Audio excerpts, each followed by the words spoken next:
listening to the National Action Network Saturday Action Rally, coming to you live on WLIB 1190 AM, streaming to you across the country on a number of platforms. Call somebody, tell them the action is on the air. We'll take our break. When we come back, we'll have more tributes for you, so stay right there.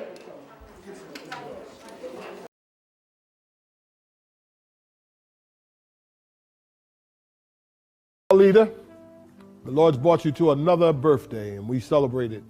We praise God for your life. On behalf of the staff, the trustees, the chapter leaders, the whole National Action Network family, I want to wish you a happy birthday. I want to tell you that your life has made an impact in at least 3 ways that I understand it. First of all, you have made a tremendous impact on the global village. What started out as a protest movement in Bensonhurst and other small places has become worldwide in its value. God has used you in a mighty way. And then you have had an impact on this nation. America has been impacted by your protests, by your accuracy, by your honesty, by your prophetic witness. And then our people, African American people, owe a lot to your courageous effort to bring equality to our lives. You have stood on the legacy of the great civil rights leaders of our time, and you have taken your place at this hour. I'm very proud to know you and to be your associate, to honor to serve with you in the work of the National Action Network. It is a personal thing for me when I say happy birthday, because you have been my friend, my brother, and I look forward to us continuing the journey that God has given us. Happy birthday to you, Al. May you have many more, and may this one give you renewal. God bless you. Hey, this is Pastor Steffi Bartley, Northeast Regional Director for the National Action Network. I've just come. I'm here in New Jersey. I wish I could be there to wish Reverend Al Sharpton a happy birthday, but I'm here in New Jersey at the Tech Center, Reverend Sharpton's studio here in New Jersey. And Reverend Sharpton, I just want to thank you for all that you do, not just for me, but for so many people throughout this country. And I just wanted to wish you a happy, happy birthday. I pray God continue to bless your life. I pray that this Rise Up, it will touch so many lives throughout the country. It has touched my life. And so I just wanted to come here and say to you, Reverend Al, I love you. Happy birthday. Keep up the good work. Hello, Reverend Sharpton. Pastor Porter here, all the way from the West Coast in Sacramento, California, wishing you a happy and blessed birthday. I also want to congratulate you on your brand new book release, Rise Up. Thank you, sir, for being who you are to our community, our nation, and to the world. Thank you for your leadership and your personal mentorship in the areas of activism and social justice.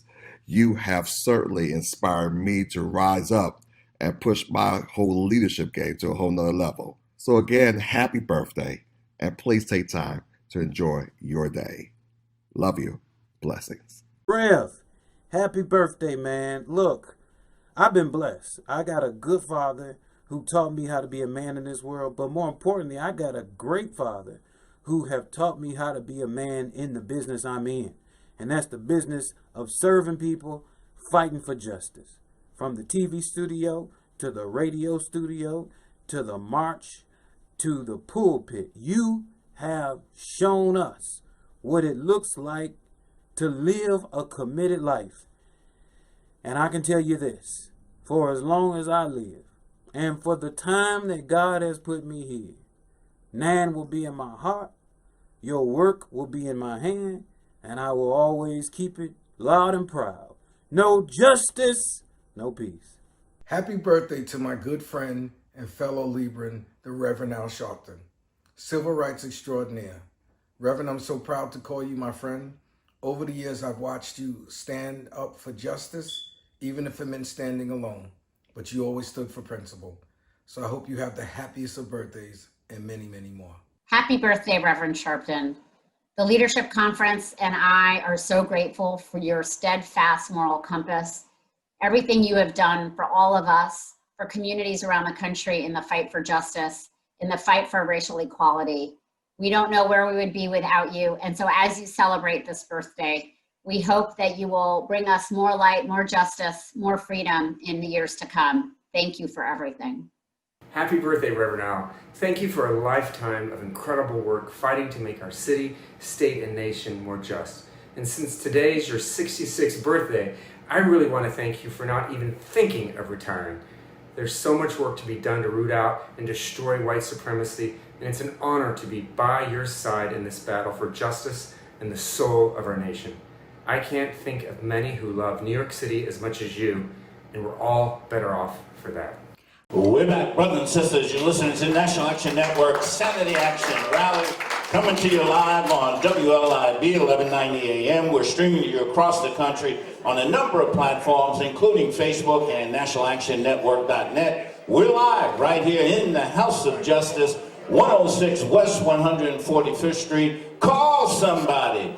Tell them the action is on the air. The Reverend Dr. Al Sharpton is in the house, getting ready to come to you, and we are celebrating the birthday of our president and founder, the Reverend Dr. Al Sharpton. There is no one that has been closer and in the foxholes with our president and founder than the Honorable Chair of the New York State NA National Association of Colored People, Hazel Dukes.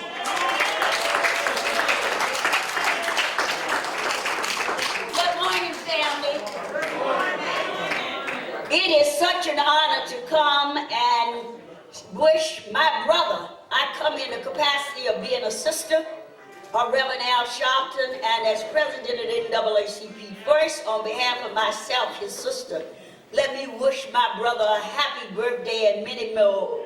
We pray daily for his strength as he go across this nation, speaking for us, on behalf of us and our children. And on behalf of the New York State Conference of NAACP branches, 56 across the state, we also wish our brother in the struggle a happy and a prosperous birthday and many, many more years. God bless him. All right, thank you, Sister Dukes. Right now, brothers and sisters, it's the New York State Assembly member, Brother Al Taylor. Good morning. Praise the Lord, somebody. Good morning. Grace and peace. And I am so excited to be here. I have a proclamation, which I won't read because they told me I only have 2 minutes, and this is 12 minutes and 15 seconds. The way I read. But I'm just so happy to be here. When I think about the current situation that we find ourselves in, and it's difficult sometimes to find role models. When we say Black Lives Matter, sometimes there's a break in connection, and when we look in our communities, we don't have the highest of hope that we should, and believability that our kids can't make it out of here. But when you look at a Reverend Al Sharpton, at 4 years old, he gave his first sermon. And when you look at 16 years old, he started a national youth movement. And when you look right now today, we need people that we can model, that we can emulate, and he is that person. I remember in 1985, 86, Bensonhurst, after the murder of Yusef Hawkins as a college student, I walked with him. So we need somebody that can not only talk about it, but be about it. So I'm happy to celebrate his 21st birthday today. Anybody want to argue with that? Take it up with the Sharpton, Pastor Sharpton. But thank you so much, and I pray blessings and favor in all that he does. He will continue to prosper. Remember, we all stand on the shoulders of someone else, and I am so glad that he's lifted up the bar. God bless you. All right, thank you so much, Assemblyman Taylor. Right now, brothers and sisters, he represents the 13th Congressional District, which includes the great village of Harlem, Congressman Adriano Espia. Right in the East this morning. Good morning, everybody. Good morning. Today is birthday day for the great Reverend Al Sharpton. I come here every year, and I don't bring him a plaque or proclamation. I bring him a Caribbean cake with tropical pineapple and guava. Where's my cake?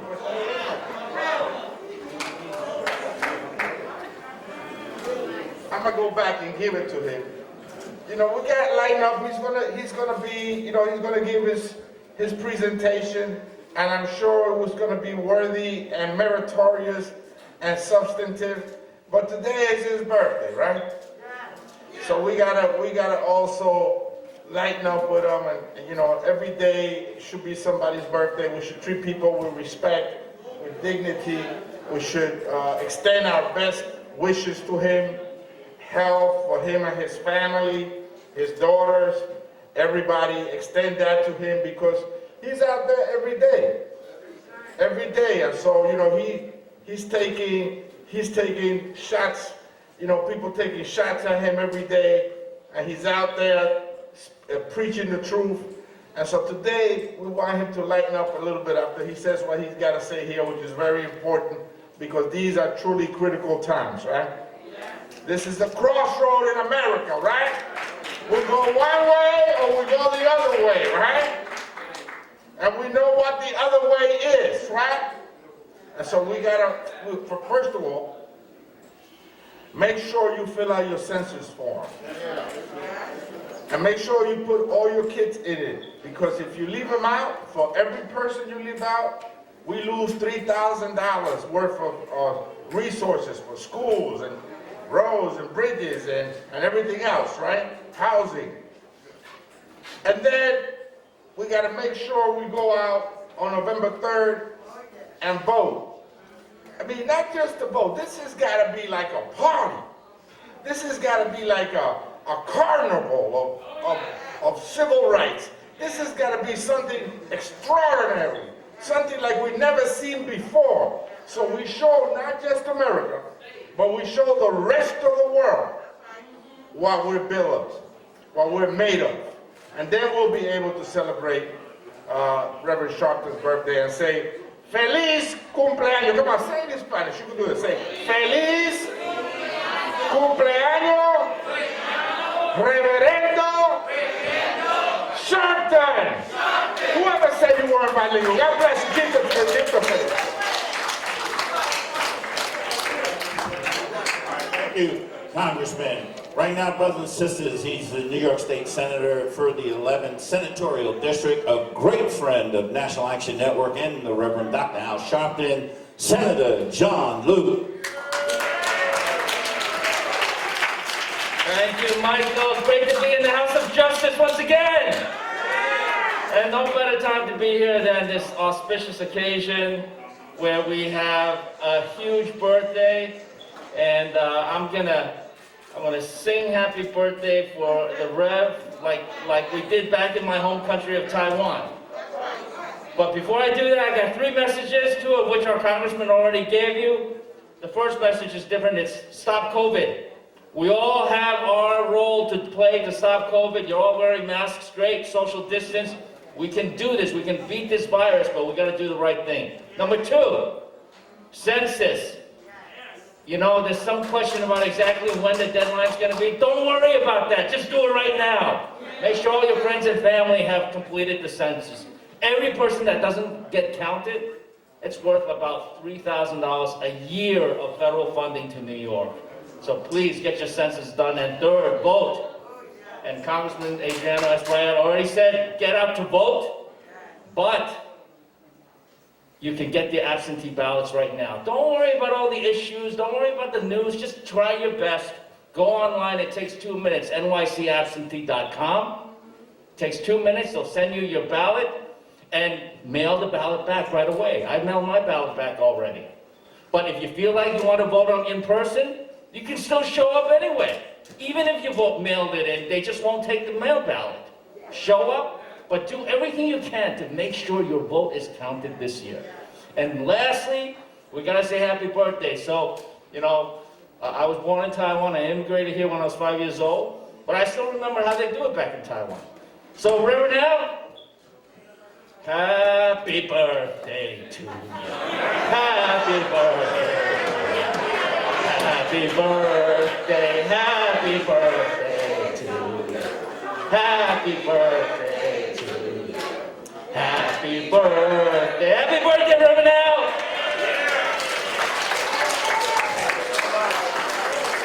so much, Senator. Right now, brothers and sisters, he is the senior pastor of the historic Mother AME Zion Church in the village of Harlem, the Reverend Malcolm Bird. Good morning, dear friends and partners in the struggle. This is the day the Lord has made, and we will rejoice. I said we will rejoice. Hopefully somebody in the back will get it. We will rejoice and be glad in it. I must admit, this is the earliest birthday party I've ever attended. But I will say, in a past life, I do remember leaving birthday parties about this time. The Reverend Al Sharpton, in the midst of the climate in which we live today, is that perpetual voice that cries in the wilderness. And what you see of Reverend Sharpton is largely dependent upon where you are and where you stand in life. To some, he is a great upsetter. To some, he took a page out of the playbook of Jesus and walked in and turned over tables. For some, he is the one who has brought that tree whose leaves are good for the healing of the nations closer to the people who really need it. The Reverend Al Sharpton has been our advocate in the midst of this dreadfully racist society in which we live, the yet-to-be United States of America. But on this morning, he is our friend, he is our brother, whom we celebrate and whom we say happy birthday. Can you join me as we say happy birthday to the Reverend Al Sharpton? All right, thank you so much. He's a national board member of National Action Network, senior pastor of Mount Nebo Baptist Church in the village of Harlem, and also the president of Impact, the Reverend Dr. Johnny Green. Good morning. Good morning, Nan. We bless the name of God today, and we're deliciously proud to be here to celebrate with our brother, our friend, and our mentor extraordinaire, the Right Reverend Dr. Al Sharpton. Can we put our hands together and just give a thunderous applause to him? I'm thankful today, Bishop Figueroa, to be a part of the Nan family. I'm thankful that Reverend Sharpton has allowed me for a number of years to stand on his shoulders. I'm grateful that he has allowed me to glean from his table of teaching. I'm here today because he challenges us. I'm here today because he critiques us. I'm here today because he is concerned about us. I'm here today because he's compassionate and he cares. But last but not least, I'm here today to celebrate with my brother because he's Christ-like and he understands the preaching manifesto of Jesus when he says, "The Spirit of the Lord is upon me because he has anointed me to preach the gospel, to give sight to the blind, and to set the captives free." And so I'm grateful today to be here and to share with him in the celebration of his 65th birthday celebration. God bless you, Reverend Sharpton. Keep fighting the good fight and keep speaking truth to power. We need you now more than we've ever needed you before. God bless you. All right. Thank you, Pastor Green. Right now, he's the pastor of the New Life Tabernacle in Brooklyn, Bishop Eric Figueroa. God bless you this morning. What a privilege it is to be here on this festive and joyous occasion. We ought to be happy that in the midst of so much death and dying, we have an opportunity to celebrate life. The COVID-19 pandemic is snatching people week by week and day by day. But I thank God that Reverend Al is still alive to celebrate. Some of you not clapping, but you ought to clap because you're alive to celebrate.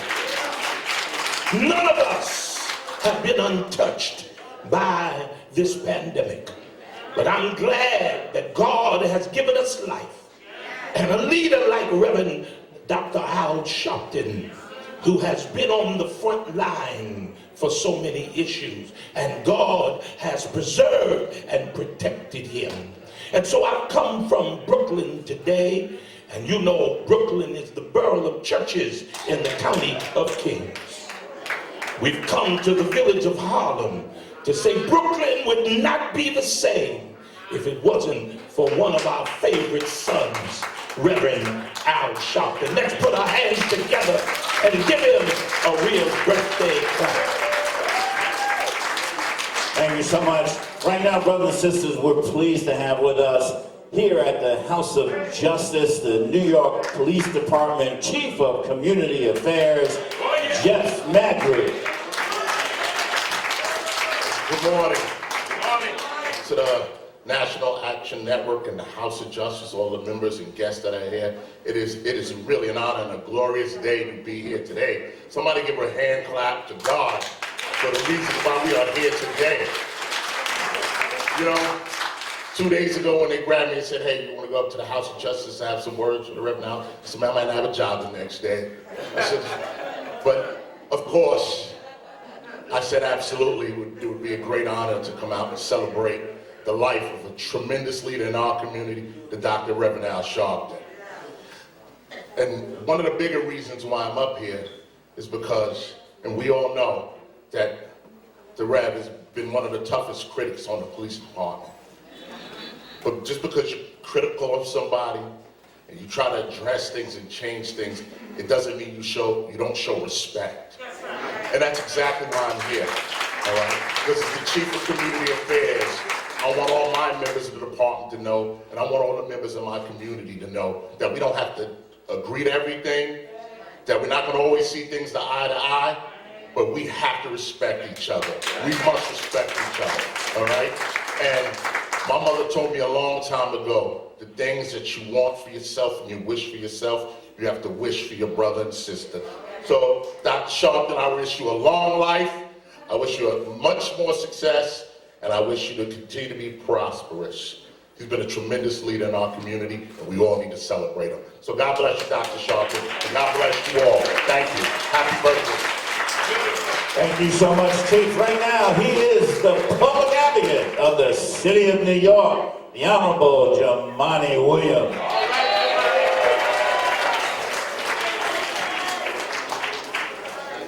Peace and blessings, everyone. Justice for Breonna Taylor. Justice for? Justice for?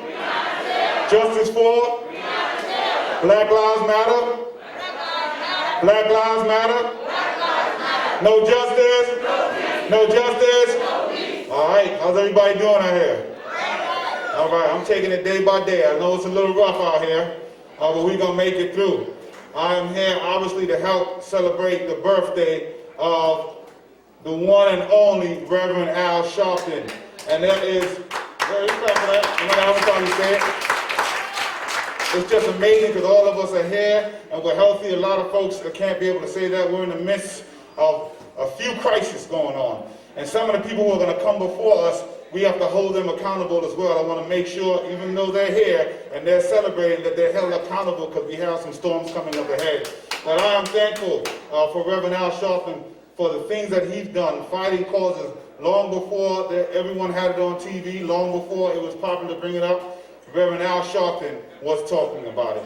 And the reason I know he is still so impactful, and I've said this before, is people who like him and don't like him, they say the same thing. So when something happens, people who don't like him, they say, where the hell is Al Sharpton now? But the people who love him, when something happens to his family, they say, where the hell is Al Sharpton?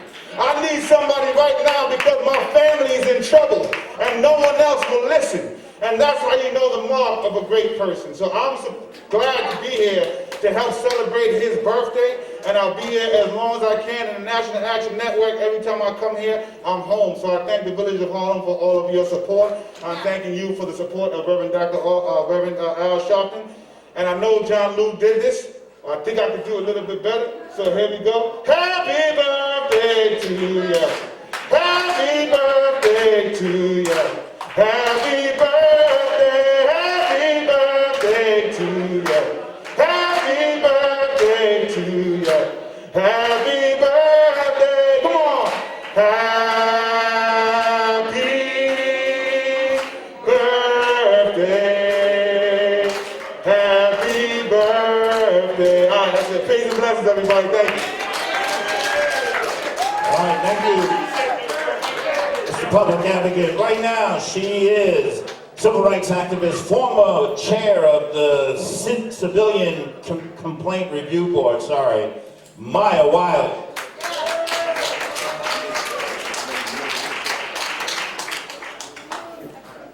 A brother from the 3rd Ward, from public housing, that folks said would not amount to much.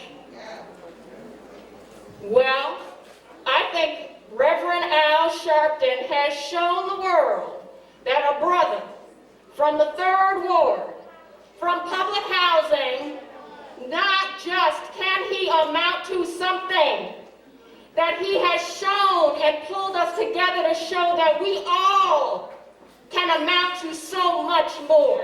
So much more. So much more. And I say that as we stand right here in Harlem, the home of James Baldwin, one of my favorite authors. Yes, come on, give it up for James. Give it up for James. Because what James Baldwin said was that the least we can demand is the impossible. And when a brother from the 3rd Ward, from public housing, who everyone said could not accomplish, what he said is not only will I show you, not only will I lead, but I will demand the impossible. I will not stand when anyone tells us that if we are going to be safe in our streets, we must be unsafe at the hands of the police. Because that cannot be possible. He told us that when we see our people fall, it is us who must stand up and pick them back up. And it is us who must stand together and demand what we know no one can tell us is impossible. That justice is possible. Not only is it possible, we demand justice because whose streets? Whose streets? Whose streets? So next time anybody suggests that Al Sharpton is not anything more than a black man in a black neighborhood talking about what we need as black people, you say, we know what is possible, we demand it, give it to us now, and Al Sharpton, thank you for leading us. Thank you so much. Right now, he is the Vice Chairman of Citigroup, Honorable Ray McGuire. Thank you. I give honor to the clergy. Thank you for keeping us up. Respect to the journalists. Respect to the elected officials. We just didn't arrive here today. We came up the rough side of the mountain. We need to put this in historical context. 65 years ago in 1955, August 28th, in Money, Mississippi, a 14-year-old black boy spoke to a 21-year-old Carolyn Bryant. They said he was accused of flirting and whistling at her. On that day, they brutally lynched Emmett Till. Mamie Till Mobley didn't let her son's legacy go in vain. 65 years ago in 1955, Rosa Parks decided that she wouldn't get off of that bus seat. In 1963, Dr. King said he had a dream. In 1964, we have the Civil Rights Act. In 1965, the Voting Rights Act. And in 1968, Dr. King was assassinated. And in 1969, at all of 15 years old, Al Sharpton arrived on the civil rights stage. And for the next 51 years, Alfred Charles Sharpton has been on the front line. He carries the torch that lit that tortured body of Emmett Till. He eulogized and carried that torch over that breathless body of George Floyd. And from the last half of the 20th century to the first quarter of the 21st century, the call of the psalmist in 11:13 is at the height of despair. And he asked, when the foundations are crumbling, what will the righteous do? Reverend Al Sharpton has answered the call. Reverend Al Sharpton has stood in the gap. Reverend Al Sharpton has kept the faith. If there's one whom history will show when others bow out, he has done what Isaiah told us he would do. He has trusted and every day found new strength. He has soared on the wings like eagles. He has run and not felt weary. And he has walked and not felt faint.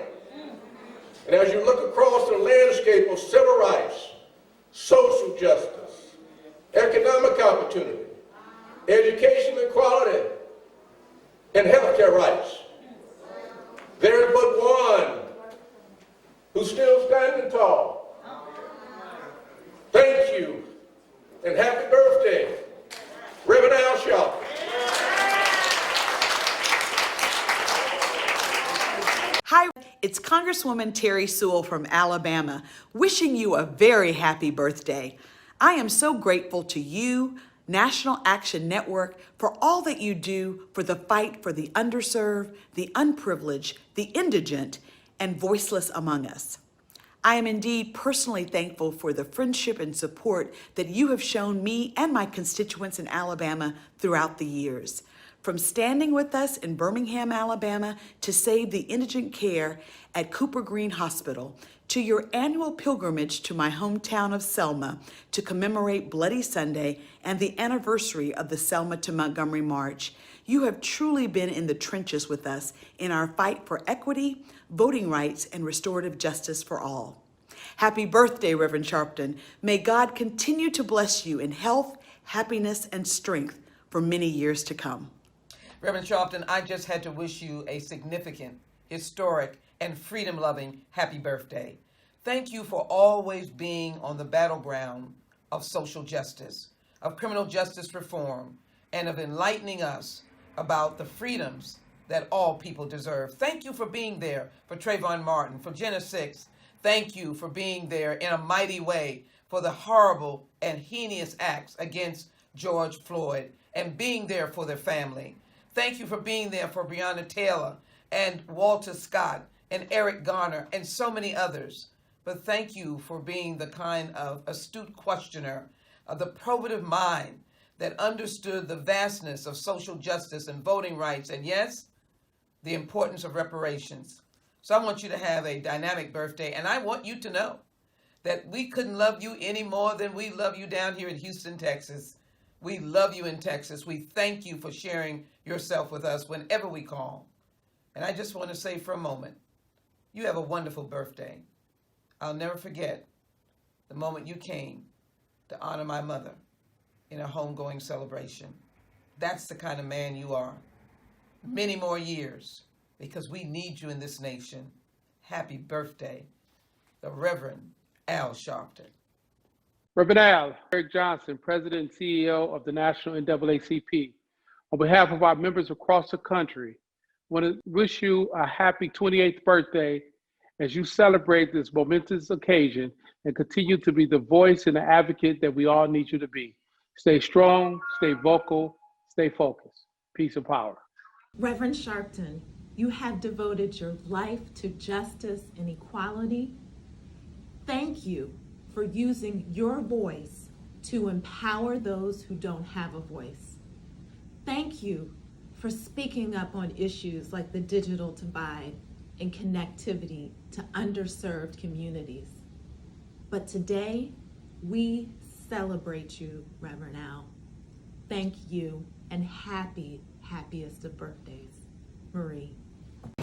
Hey, Reverend Sharpton, I just want to wish you a happy 66th birthday. I hope you have an incredible year ahead of you and so many, many more. Much love and respect. Peace. This is Rudolph McKissick Jr. Big brother, what's going on, man? 66 years old. They say 6 is the number of man. You got it twice. So it's apropos with the number that represents man, and you got it twice to say, what a man, what a man. You are our drum major for justice. Thank you for all that you have done and continue to do to help us rise up. You like that? I'm so appreciative, man, of the space that you've given me personally in your life and the space you have afforded me time and time again on your show and in other spaces, and to be a part of your amazing board at the National Action Network.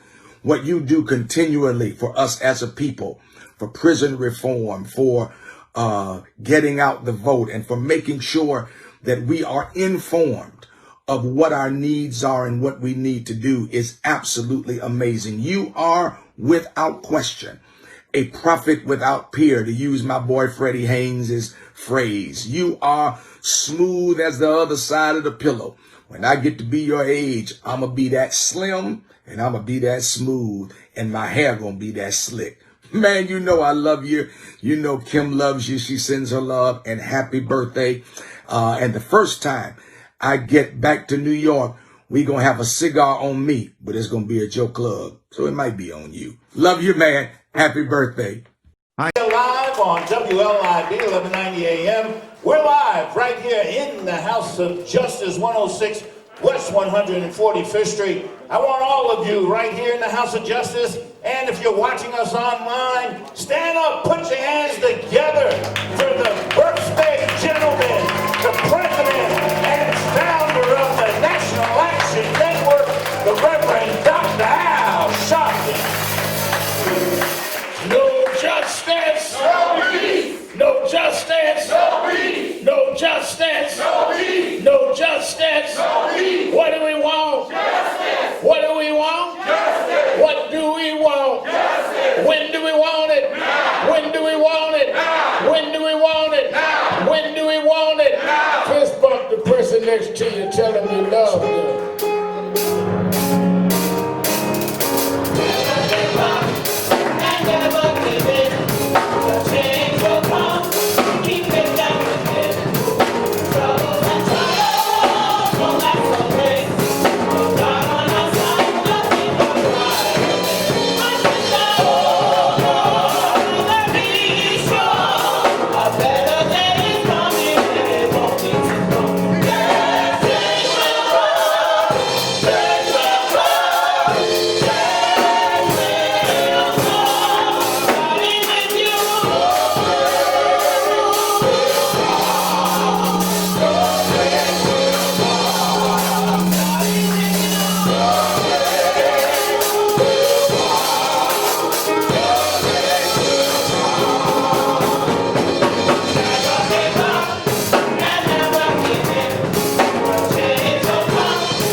Give them a big hand. Certainly we're happy to be with you another Saturday morning for the Saturday Action Rally for you that are here at the House of Justice. And you that are listening live on WLIB AM 1190 AM in New York. And for you that are listening or watching on our National Action Network.net, and we are going live right now. Welcome our family watching from Impact Television all over the world.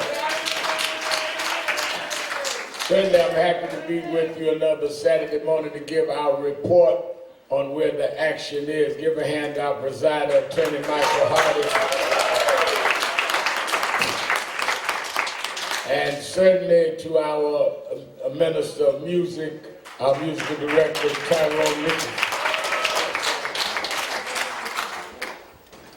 First, let me thank all that have come out to celebrate my birthday today, all of the officials that have already spoken, and all of those that will speak. I certainly thank God for another year, and I thank God for all of you that have come out to celebrate this birthday with me today. And let me also say that I thank our staff for putting all of it together.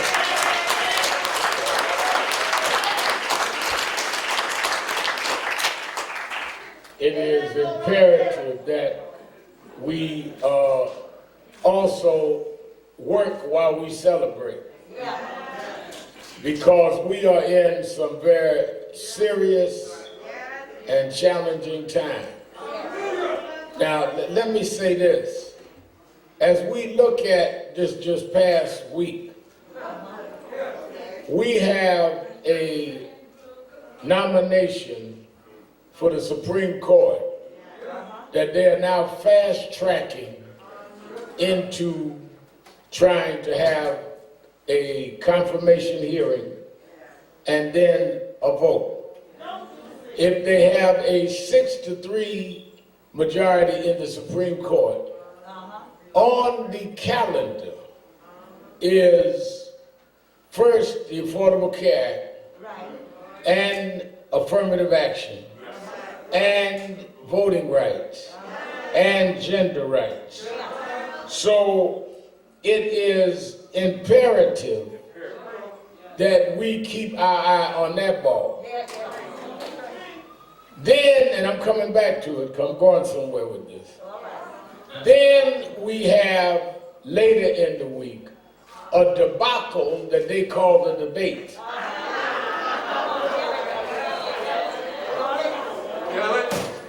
Where there was clearly a circus going on, where the President of the United States, who was ill-prepared, came in bullying and refused to denounce white supremacy and refused to say white supremacy was wrong.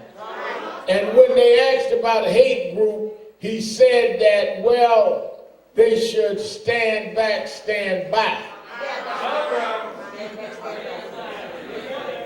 Now, all of you that have talked all your lives about how you would have done this, that, and the other if you were alive back in whatever day you choose.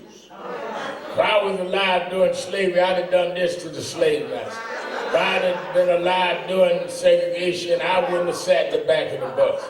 If I was alive during Jim Crow, I would have ate where I wanted. Were you alive when the President of the United States told some white supremacists to stand by? You're alive right now.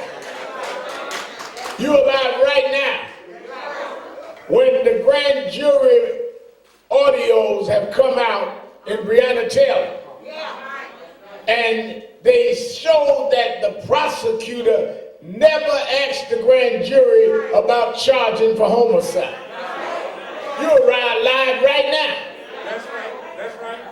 So all of this, what you would have done, you would have done then what you're doing now. That's about what you'd have done. Now you fill in the blank.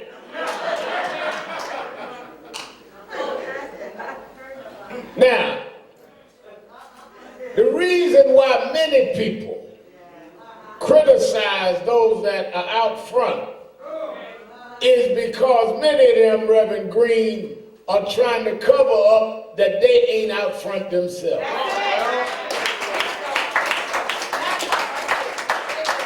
You know, I've been doing a lot of what they call virtual book tours. Because my book came out on Monday, and I'm going to sign some books here today. Y'all want to know what to get for my birthday? Buy my book. Back buy 2 or 3, give it to somebody that you know need to know what's going on. But the young lady asked me, I did a virtual book tour on Monday with Martin Luther King III and former Mayor Pete Buttigieg and I, the bookstore in St. Louis. Then on Tuesday I did one with Dr. Michael Eric Dyson. Then the next day I did one with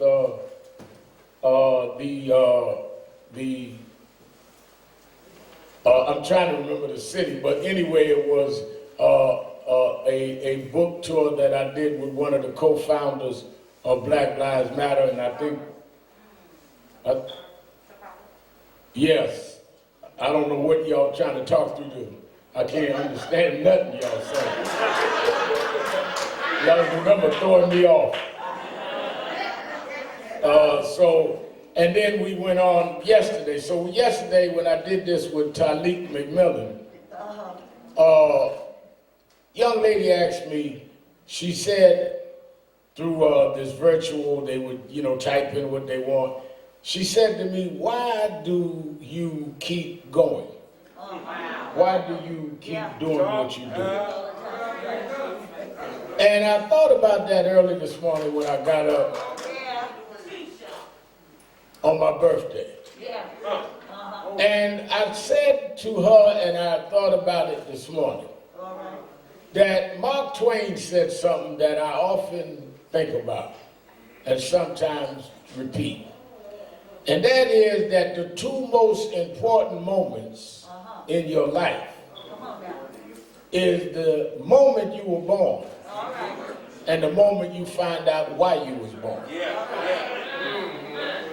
I'm convinced most people, Lloyd Williams, never get to the second moment.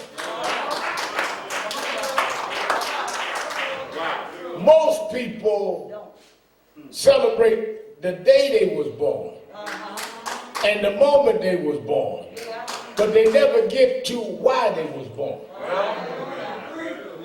Most people have birthday celebrations and we go to eat and drink because there's nothing else to celebrate. You get ready to have a birthday party and the first thing everybody asks you is what you gonna have there to eat. That's because they ain't there to celebrate you, they're there to eat. They ain't celebrating you, they celebrating fried chicken or whatever you serve.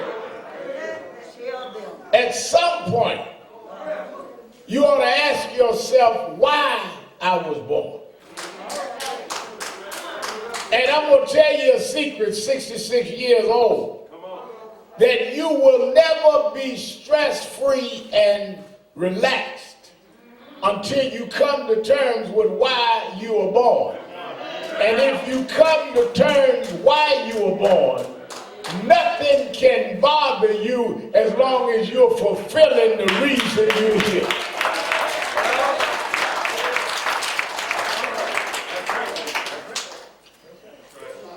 I started preaching when I was 4 years old. I was a member, my father and mother brought me to Washington Temple, Church of God in Christ, which was the largest Church of God in Christ at that time in New York City. Bedford Avenue in Brooklyn, still there. 3 years old, my Parents brought me, Bishop Washington baptized me, put me in the junior usher board. Ray McGuire come out Church of God in Christ. Before he got to Citibank, he's posing as a banker. He's a Kojic baby in reality. We all put on our masks to do what we got to do to make a living. That ain't necessarily who we are. And 1 year later, they had the Junior Usher Board anniversary. And the Junior Usher Board advisor, Hazel Griffin was her name, asked me and all of the members of Junior Usher Board, about 20 of us, what did we want to do with the Junior Usher Board anniversary? Ronnie Dyson, who later became a big singer, he starred on Broadway in the play Hair, made songs, you know, R&B songs that we wasn't supposed to make then in the Church of God in Christ. He made a song, If You Let Me Make Love to You. Some of y'all, I can tell how old y'all because y'all remember the song. Hardy done closed his eyes and started humming and going back into the 70s. Come on back, Hardy, we here. He must have dated a few people on that song. He went somewhere else on me on that one. Ronnie Dyson was about 2 years older than me, about 6 or 7. He wanted to read a poem. My sister wanted to sing. And I said to Sister Griffin, I want to preach. All of the kids, I want y'all to get this, started laughing. Sister Griffin said, well, don't laugh. Maybe we should talk to the bishop. And she brought me to Bishop Washington. And she said that he wants to preach. Bishop Washington said, well, maybe God called him, let him preach. Look out. And on July 9th, 1959, I was 4 years old, I preached my first sermon in front of 900 people. Now, the reason I bring that up is that young lady, Talik, made me think when I started thinking about why I keep going. If Bishop Washington had told them, don't let me preach, it might have changed my whole life. Well, look out. If they had shut me down, it might have scarred me in my childhood. And I would have never psychologically recovered from being shut down. The reason why after I became grown, and I was listening to radio to people that were speaking, that I had the courage to stand up from Yusef Hawkins and Bell and all of those cases back to Michael Griffith all the way to Trayvon and to right now to George, is because I was raised by black people that never told me I could not stand up and do what I was supposed to do.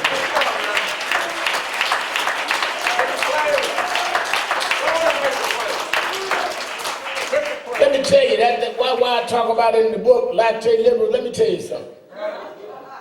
One of the values of the black church is that it was an incubator for black talent, that we could stand up and be something without anybody else's permission.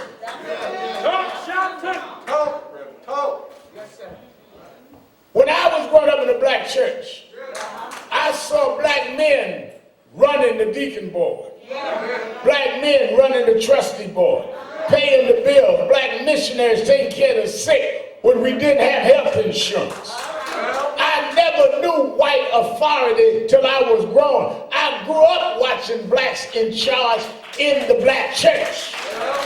And what they have tried to do is take our movement out of the church, because once you are out of what you run, you end up taking orders from other folk.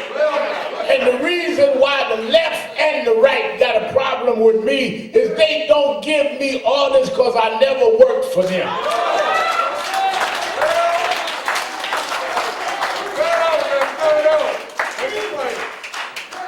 They want to control leadership. And they didn't control the leadership in the black church.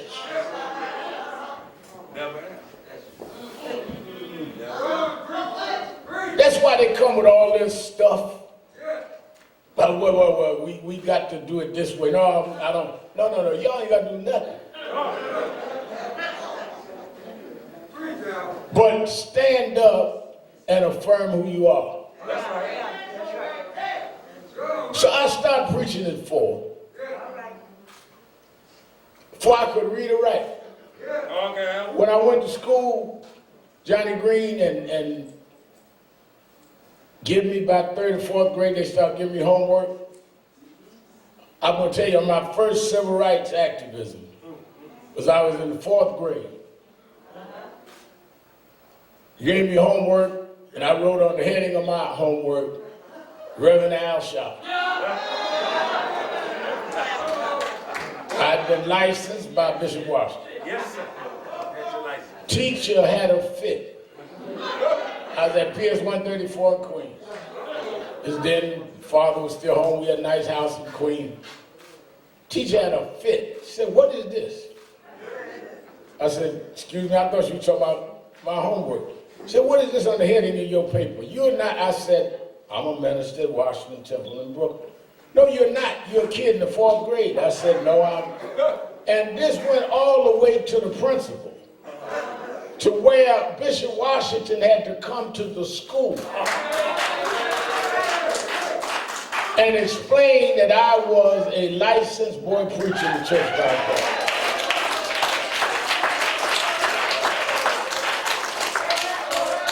Which means that when I got older and the media would distort me, I understood from the 4th grade that you can't let others define you.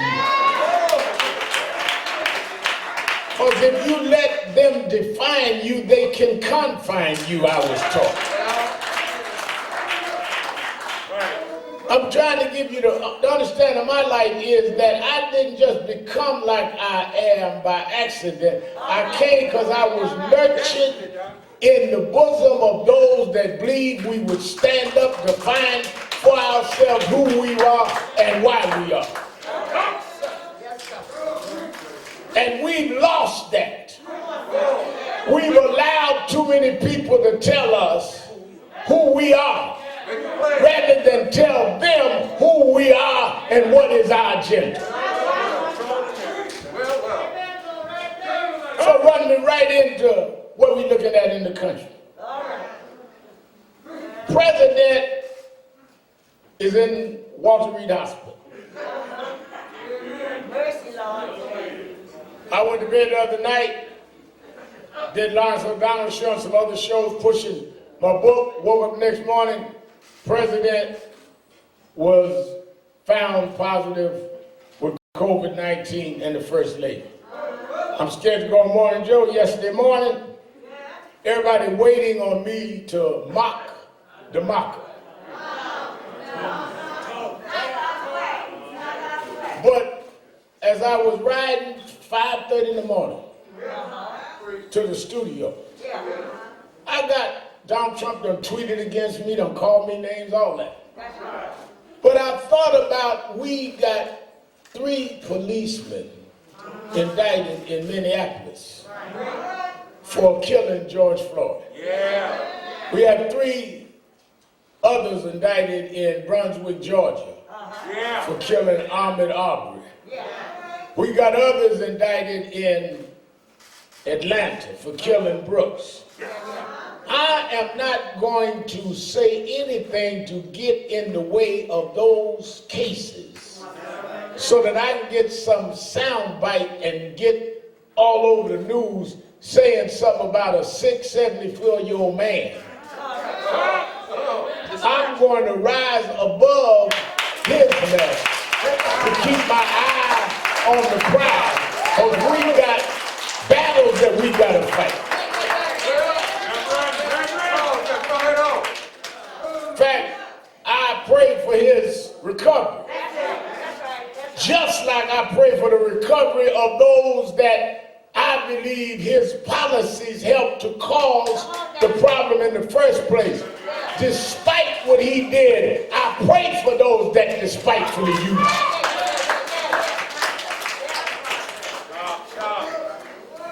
But the problem is going to be a little, and I want y'all to watch all this sensitivity now.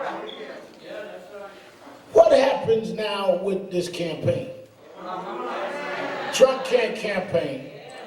If Trump gets sick of they talk about, they all over TV talking about what is the line of succession. Well, my question is, where are we in that line in terms of whose commitment is to us? At the same time, they're going to railroad through Judge Barrett to the Supreme Court. That's why I started there.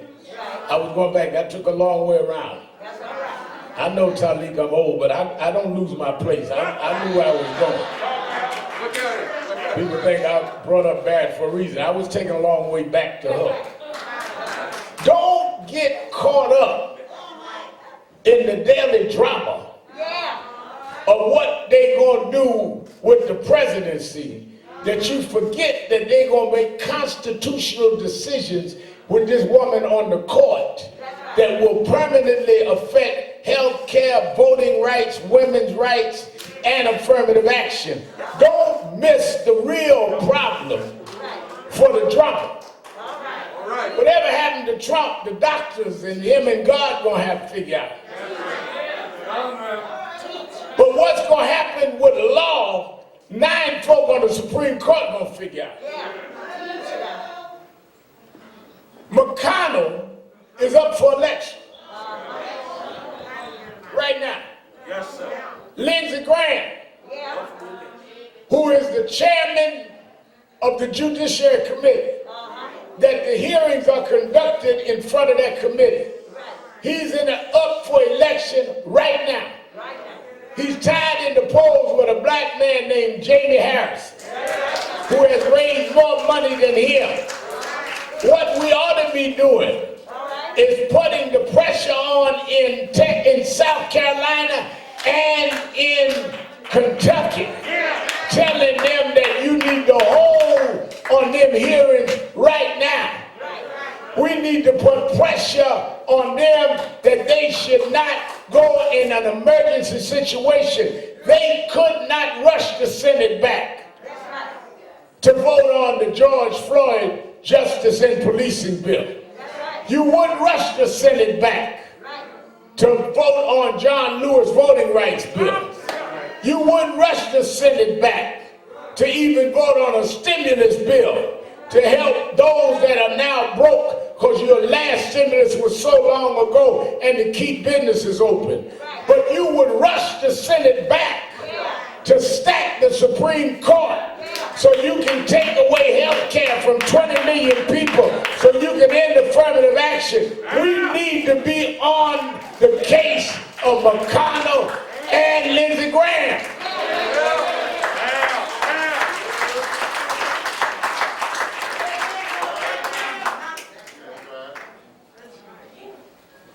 Now you understand why they tolerated Trump's behavior in the first place. They know Trump was acting crazy. They were embarrassed by Trump. Trump liable to say anything. They sent him to his room, he in the room tweeting anything. But they tolerated that so he could do what he's done. Stack the courts and the Supreme Court. And now that he has fulfilled that, they are happy. Because if they turn down Lloyd Williams, if they turn back Affordable Care, 20 million people that had it, let me tell you what that means. That means pre-existing conditions no longer insured, which includes anybody that had COVID. If you had COVID, that becomes a pre-existing condition. If they turn back affirmative action, That means when they do open the universities again, affirmative action's out, a lot of our kids will not get in college. Based on the premise of affirmative action. It's how people like Ray McGuire has fought to get us jobs in the private sector. So if you're in a private corporation working based on the diversity numbers, that's all out the window. Why? Because the Supreme Court will say that. If they don't reinstitute the Voting Rights Act, you have no voter protection. And they'll close the polls wherever they want and purge the voting rolls. This is what we are looking at. Right, not in the day, not back in the day, right now. And they got you so defined by others. That's why I went there, Talik. Is that you have lost your mind. Because you're not looking with your eye on the prize. Anytime you run around and some of our sisters buying the right color lipstick but won't wear a face mask. I don't want to wear a face mask, but you sitting up looking at eyelashes and lipsticks. Men sitting up trimming their mustache but won't put on a face mask. What are you trimming your mustache for? Your funeral? Look out now. You ain't holding back. But when you lose your mind and try to become what others want you to become, you don't know why you was born. Reason I can do the things I do is I never forgot why I was born. And I was born October 3rd, 1954, Kings County Hospital in Brooklyn. Name, Alfred Sharpton Jr. Parents' name, Alfred and Ada Sharpton. County, Brooklyn, New York, Kings County. Race, Negro. The minute they designated my race, there's white babies that was on the maternity ward that night. And I saw differences then. Because those white babies were designated to go to a different zip code and a different school and had different environmental preparations. You cannot designate where you're going unless you know the race factor in what is going on. And what we are dealing with in this country is racism 21st century. When you got people talking about get to the polls and stand up for me, and I can't guarantee whether I'm going to have a smooth transition, it's time for us to organize. It's time for us to be ready. It's time for us to decide why we were born.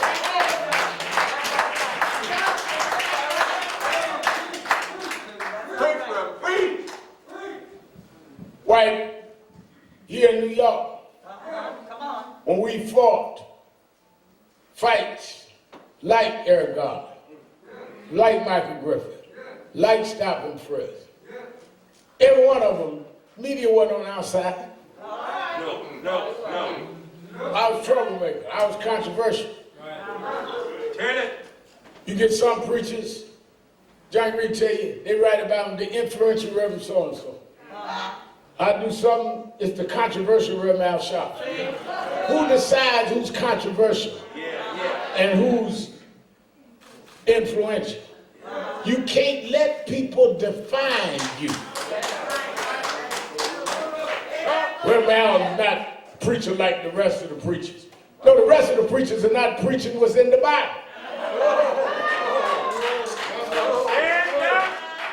What's the second book in the Bible? Exodus.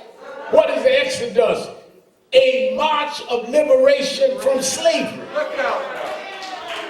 The Bible stops with a civil rights movement. That's how it stops.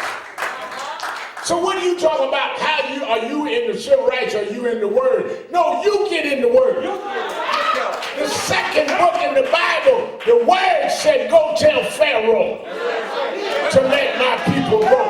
All through the Bible, from Pharaoh to Belshazzar to Nebuchadnezzar, I'm in the word.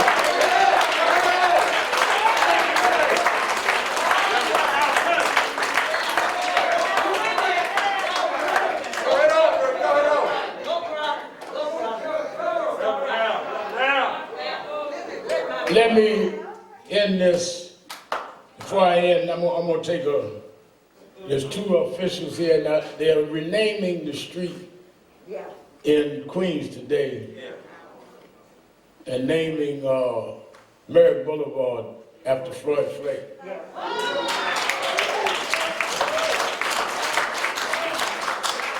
And two of our officials are on the way but wanted to come by and wish me a happy birthday. Let me bring in, first of all, my friend and who I supported, and we stand together around issues in this town, the mayor of the city of New York, Mayor Bill de Blasio.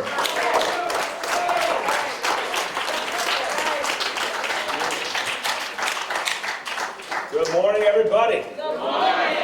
What a beautiful day it is in our city, and what a perfect day to say happy birthday to Reverend Al. Rev, we are all joined here in celebration of you, in appreciation for you, for all you've done over so many years for this city, for this whole country. I was listening to Rev there a moment ago, and he said, great, great message. Who decides who is controversial and who is influential? Well, the problem, I believe, Reverend Al has always had is he is ahead of his time. He was saying things we all needed to hear, but too many people heard it as controversial. But now he is undoubtedly influential. Am I right? Rev, I want to say from the heart, you saw things ahead of a lot of other people. Today, you hear leaders all over this city, all over this country say what we should have said a long time ago. We should say out loud, structural racism, institutional racism. Rev was saying that long before it was, quote unquote, fashionable. And it takes leaders to help move everyone else to understanding. And that's what he has done. That's why we celebrate him and we thank him. And we thank him for building up generations after generations of leaders, many of whom are in this room, who got their start working with Rev and Nan.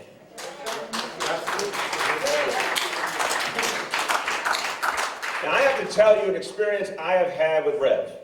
And I have had this so repeatedly, it is very striking to me. I call Rev, I want to update him on something, I want to ask his advice on something, and when I call him, he's like, I'm in Detroit between flights, I'm catching a flight to Atlanta, then I'm going from Atlanta to Philadelphia, from Philadelphia to Houston. I'm like, Rev, when do you sleep? Every day I call him, he's here, he's there, people want him one place, another place. It occurs to me that Rev has a kind of Benjamin Button thing going on at this point in his life. He is reverse aging. He's got more energy than he's ever had. But that's because his cause is just. And that gives him energy, and you give him energy. So I want you to do something for me today that is celebrating Rev. I want you to look around at your neighbors. I want to look around at everyone who helped make this movement strong. Give your neighbor a round of applause.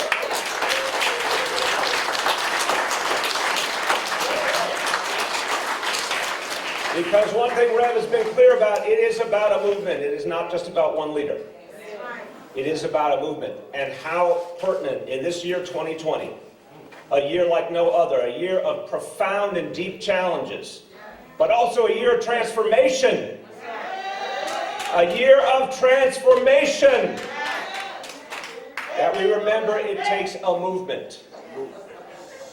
Rev was steeped in the greatest movement of our times, the civil rights movement. And he knows it is about building something bigger. And before you today, you see the evidence of that. Last thing I want to say to you, I want to celebrate everyone in this room and everyone in New York City. Because this week in New York City, we did something together. And this is very resonant with Rev's life, because how many times has Rev been told he couldn't do something, but he went and did it anyway? How many times have he been told something was impossible, but he made it possible? Well, all of you made something possible. In New York City, we were told time and time again, after everything we went through with the coronavirus, that we could not come back. We were told we could not reopen our public schools. But guess what happened on Thursday, everybody? Every single public school in New York City was open for our children. Every single one, 1,600 schools in every neighborhood. Because our children have suffered, especially in this crisis in this year. Our children have been traumatized. Our children have been through a pain that we don't yet fully understand. But I'll tell you one thing. If we don't open our schools for them, that pain will only grow. If they don't have that love and support of a school community, they will be isolated further. If we believe we must fight disparities, then one of the first things to do is to get every child back to a classroom where they can be supported. Because I'll tell you something, if everyone's left home, those disparities only grow. We will not allow that. So again, New York City came together in common cause and did what they said could not be done. So again, give yourselves a round of applause, because that's something to be proud of. So Rev, thank you. Thank you for year after year after year lighting the way. And Rev, since I do believe it's a Benjamin Button situation, here's to many more years. God bless you, everyone. Thank you. All right, Mayor Bill de Blasio. Let me bring on secondly the city controller, who's always here, Scott Stringer.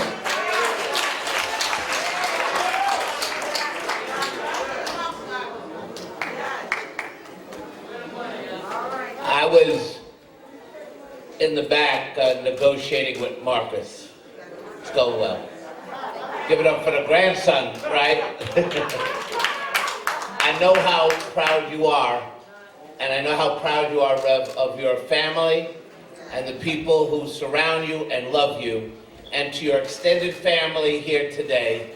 This is a tribute to your leadership, to what you represent, for what you're going to do, and how you always speak truth to power.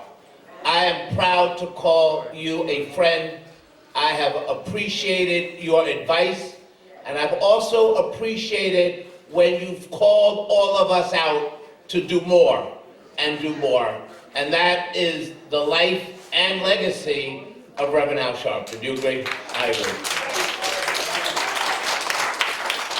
So I want to present very quickly, I'm not going to read it, one of the most important proclamations you can get in this city, and I purposely want to present it after the mayor left, because let's face it, governors think they got the best proclamation, mayors think they got the best proclamation, but the controller proclamation is the money proclamation.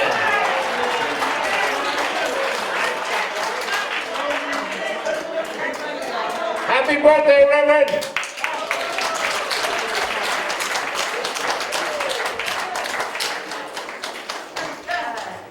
All right, y'all leave that proclamation right there and we'll see how much money it's worth.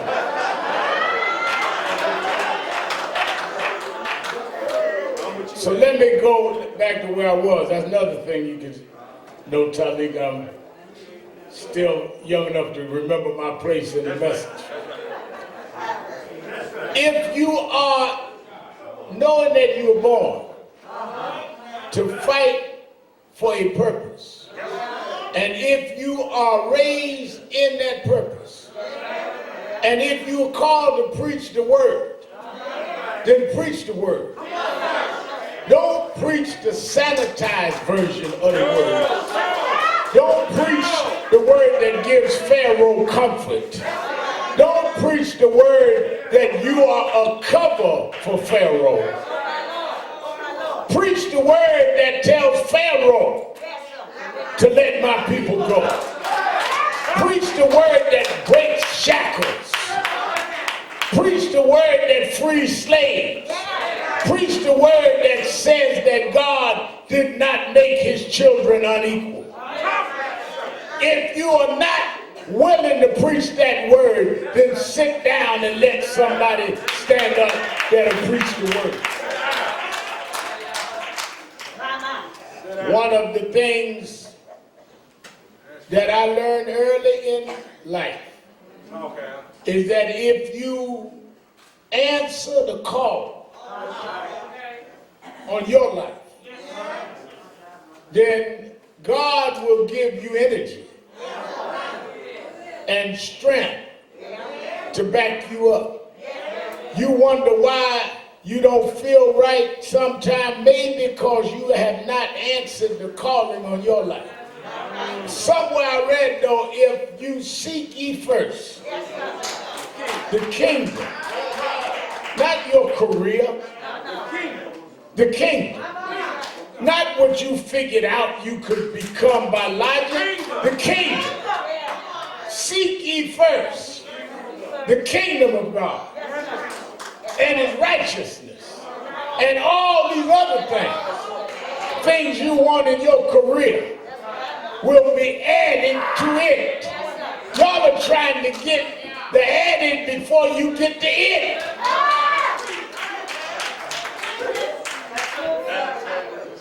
When I was a boy preacher, I didn't have no career plan. Nobody told me when I was 12 years old and I started watching Adam Creighton Powell and Dr. King on TV, and I wanted to go to the rallies. And my mother was afraid for me to go to rallies because there she thought that I would leave the church. She said, "You're getting out there with the militants." She brought me to Bishop Washington, same bishop that let me preach it for. He brought me to Reverend William Jones. And Reverend William Augustus Jones said, "Let him lead the youth division here in Breadbasket. We ain't got no kids." Introduced me to Jesse Jackson. They wanted me to stay in Kojic and become a bishop. Reverend Jones wanted me to head a Baptist church, but I did not feel that call. When I got into civil rights and we started picketing A&P stores for not hiring blacks, something connected in me. It was like putting a password in your laptop. I lit up and I realized why I was born. Nobody told me if I went in civil rights down the road, I would be close to the first black president. We didn't even dream we had a black president. Nobody told me I'd have a TV show. Nobody told me I'd have a radio show. But God said, if you put me first, if you lift me up, I got more for you than you could ever imagine on your own. And that's my message on my birthday. Is don't plot your course. Submit and commit to his will in your life. God didn't bring you here without a purpose. No. Many folk want to have children, never had none. You are a divine decision God made. Everybody in here was a decision God made. And what you need to do is figure out why he made you. Yes, sir. I figured mine out. That's why I don't care what they call me. I don't care what they say about me. I figured out what I was brought here for. When I was a kid, they said I was too young. When I got over 50, they said I was too old. But they didn't call me, so I don't have to answer them. They call in a number that's been disconnected. I was disconnected by the black church where I can define myself. And I can be young David or old Caleb. It don't matter if I do what God wants done.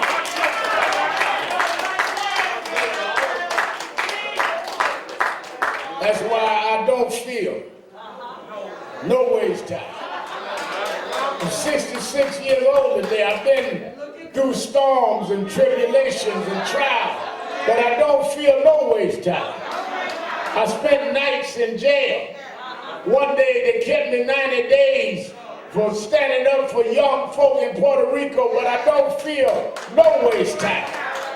Every morning I shave, I look at a scar on my chest where a man stabbed me for marching for Yusuf Hawkins in Bensonhurst, but I don't feel no waste time. I've been charged, I've been investigated, I've been lamented, I've been attacked by even other people that should have been on my side, using against me, but I don't feel no waste time. I've had folk that I supported them turn around and spit on me, but I don't feel no waste time. Why? Because I come too far from where I started from. Nobody told me the road would be easy, but I don't believe. I don't care what happens in the Supreme Court. I don't believe. I don't know who's gonna win the election, but I don't believe he brought me this far to leave me now. Stand up, black man. Stand up, black woman. This is our day. This is our time. I don't feel no waste time. I don't feel no waste time. Come too far from where I started from. Nobody told me the road would be easy, and I don't believe he brought me this far to leave me. Oh, I don't feel no waste time. I've come too far from where I started from.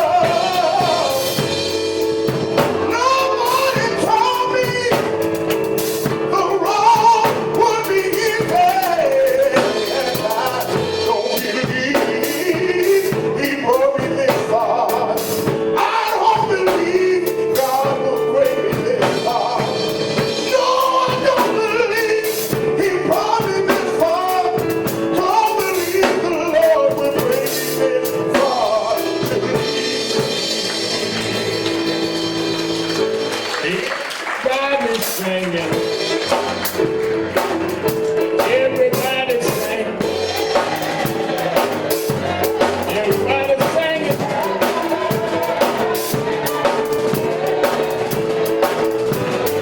Sing it like you mean it. Sing it like you mean it. Sing it like you mean it.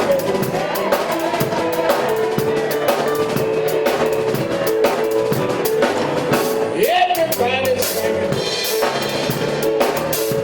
Everybody sing. Everybody singing.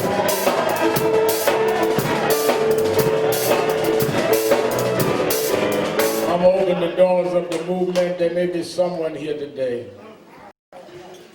that have not joined National Action Network. You hear us on the radio and you see us on television, but you've never joined the organization. If you're here today and not a member, all you have to do is come down either aisle and I will sign you up right now.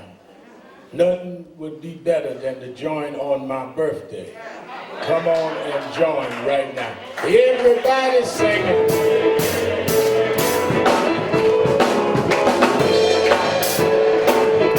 Everybody singing.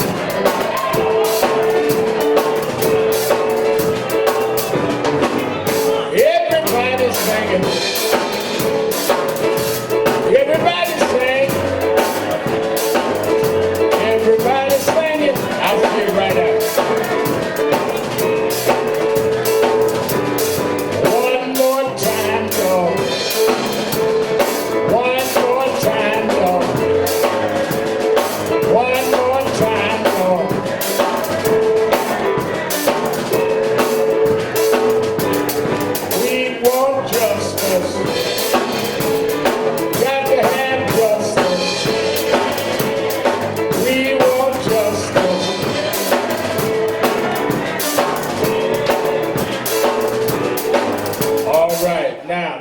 tell you what we're going to do.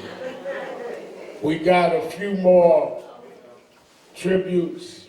We're going to hear them.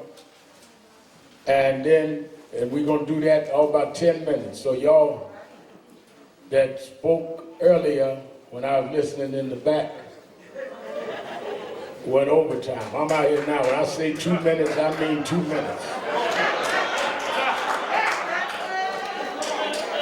I'm 66 today. I don't want to be 67 when you get talked through talking. Then we're going to raise our offering. And then I'm going to have you that have bought books you want me to sign. I'm going to sign everybody's book that bought one. Now, don't come up saying, Rev Mal, can you give me a book? This is my birthday, not yours. On your birthday, I'll give you a book. On mine, you pay whatever Nan is making. You ain't got to pay what they do in the store. So don't even come up asking me that. And don't come up smiling through the mask asking me, don't I recognize you? Because I didn't meet you with a mask on.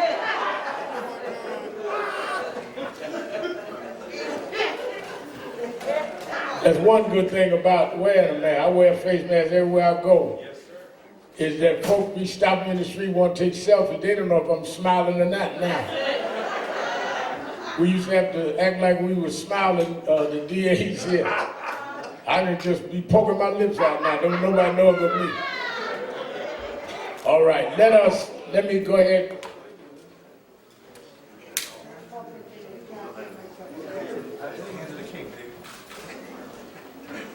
Let us hear some of the tributes, and then we're going to have our offering, and then we're going to do the books. We're going to do all this within 40 minutes.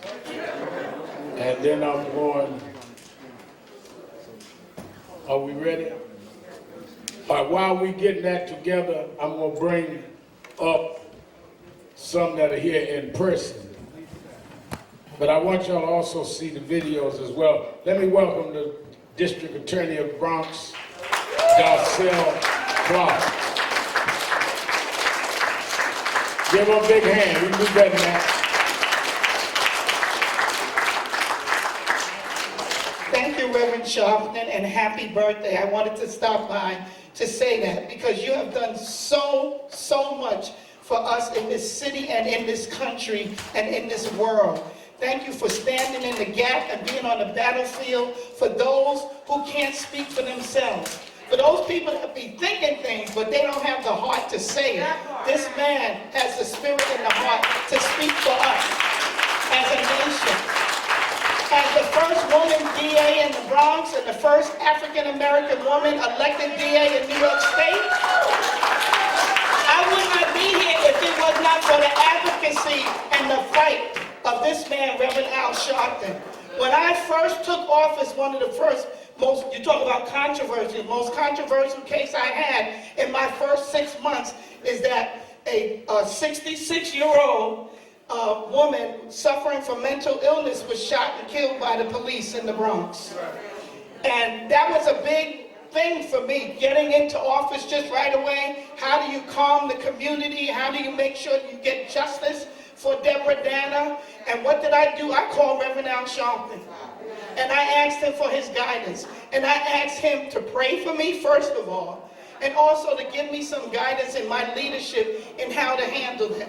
And for him to help me deal with the community, to have some patience, so that I would be able to do the work that God would have me to do the right way. Not to rush it, or not to take a long time, but take the time that God thought I should have in order to investigate that, and I did. And he was receptive, he took my call, and ever since then he has. So I thank you for that.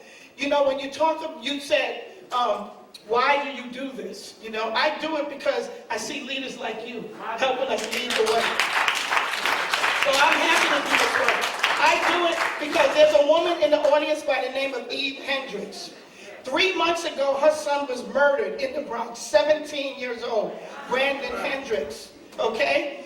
on his way to St. John's University on a basketball scholarship, killed by senseless gun violence in the Bronx.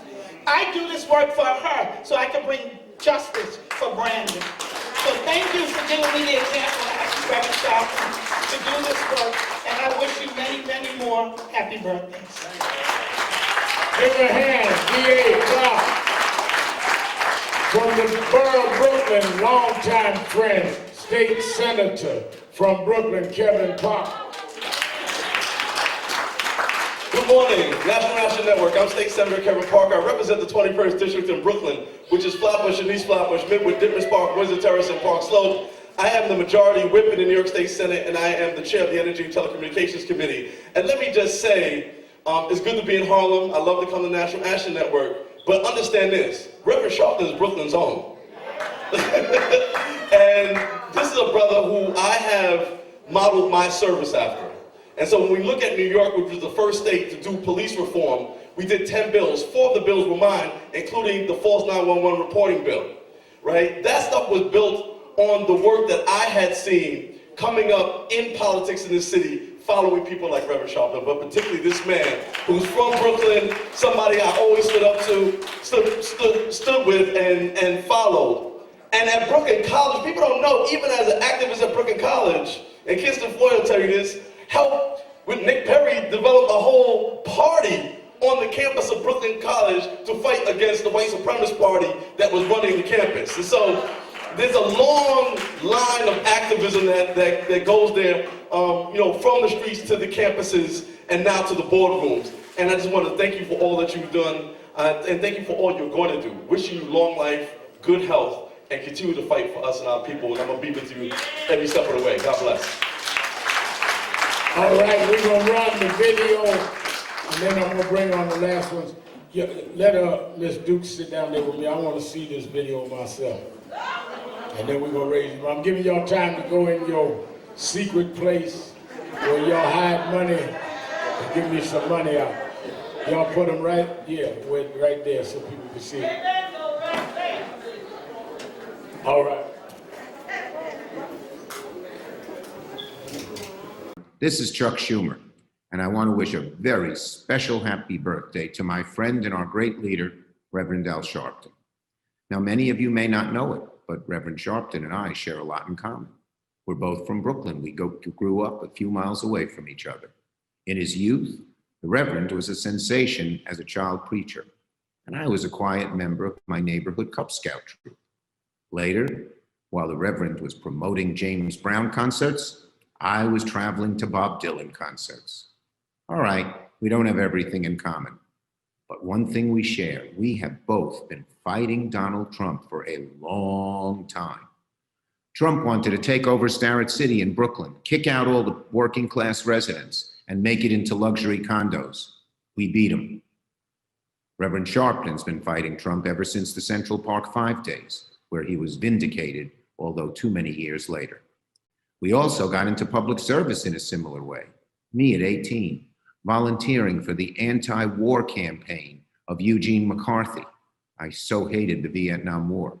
And Reverend Sharpton, working to break barriers by working for Shirley Chisholm's presidential race, each of us at 18. Now, neither of our candidates won, but those races changed the national conversation, and the Rev, in his way, and me in mine, continued to work to bring justice.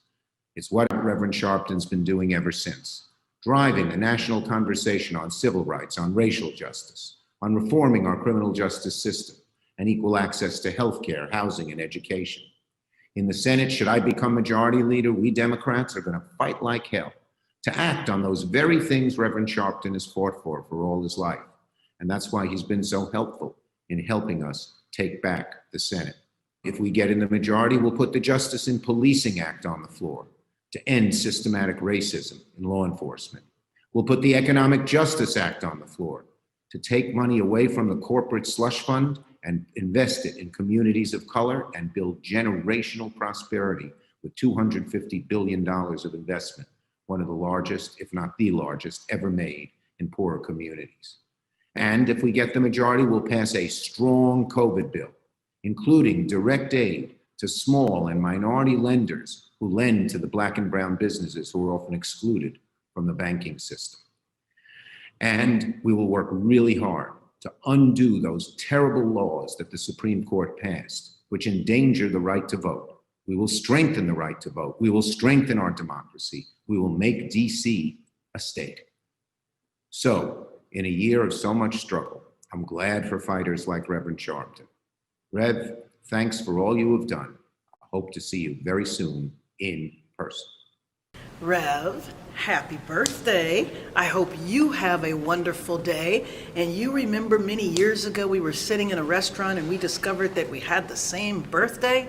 You're a little younger than me, but I just want to wish you a happy birthday, a great year. We are 30 days from an election, and you and I are going to do everything we can to make sure that we have drastic change in our country. Happy birthday. Look forward to telling you that in person or on your show. Reverend Al, I am pleased to join with many, many others in wishing you a happy 66th birthday. And I want to take this opportunity to congratulate you on that new book of yours, Rise Up. I'm hopeful that the timeliness of its publication will prove productive on November 3rd, only 30 days away from your great celebration. I'm also hopeful that the experiences we have shared together will continue not just to bear fruit, but to leave for those who come after us a legacy that they wish and should emulate. Once again, happy birthday. I hope you have many, many more. Now, as you know, I have gotten beyond the promise, but I'm not going to wait for you. I want you to get to where I am, but I want to be gone on to higher heights and a greater number of years. Let's enjoy them together. Godspeed. I just want to say happy birthday to the legend, to the hero, the role model for all of us who are behind him in line. You got a lot of people behind you in line, but we're never going to catch up to you when it comes to what you've done in media, what you've done in civil rights, what you've done in social justice, what you've done in liberatory Christianity. There's so many areas, there's so many fights, there's so many campaigns, there's so many issues that you shaped. You really just can't tell the story of Black America or American progress without saying the name of Reverend Al Sharpton, and you're just getting started. Many, many more birthdays. Just honored to be one of your many, many mentorees. But we love you, we appreciate you, we don't say it enough. We should say it more and more and louder and louder. Happy birthday, Reverend Al Sharpton. Hey, Rev, taking a short break from a day of Zooms and meetings and budget preparation and focusing on getting out the vote, to just say to you, thank you for your friendship, fellowship, and brotherhood. Happy birthday to you as you celebrate another year of contributions and commitment to our people. Much respect, much love from me and my entire family and the National Urban League for the partnership, the fellowship, and the brotherhood. God bless you. Black Lives Matter. Happy birthday, Reverend Sharpton. You've always been such a steadfast and amazing advocate for our community. From voting rights to civil rights, making sure people's voices are heard, making sure our community's voices are lifted up. That work has never been more important than now, and I just want to thank you for being at the forefront of it for decades. I can't wait for what we do together in the future. God bless and enjoy your birthday. This is United States Senator Cory Booker wishing the Reverend Al Sharpton a very, very happy birthday. Man, I celebrate your birth, but I am truly grateful for the way you've been living your life. For pretty much my entire career, from being mayor of the city of Newark to U.S. Senator, you have been such a great friend, such an incredible advisor, and someone that I've leaned on in spirit and wisdom. And so thank you so much. Happy birthday, man. Thank you for bringing so much light and love to the world.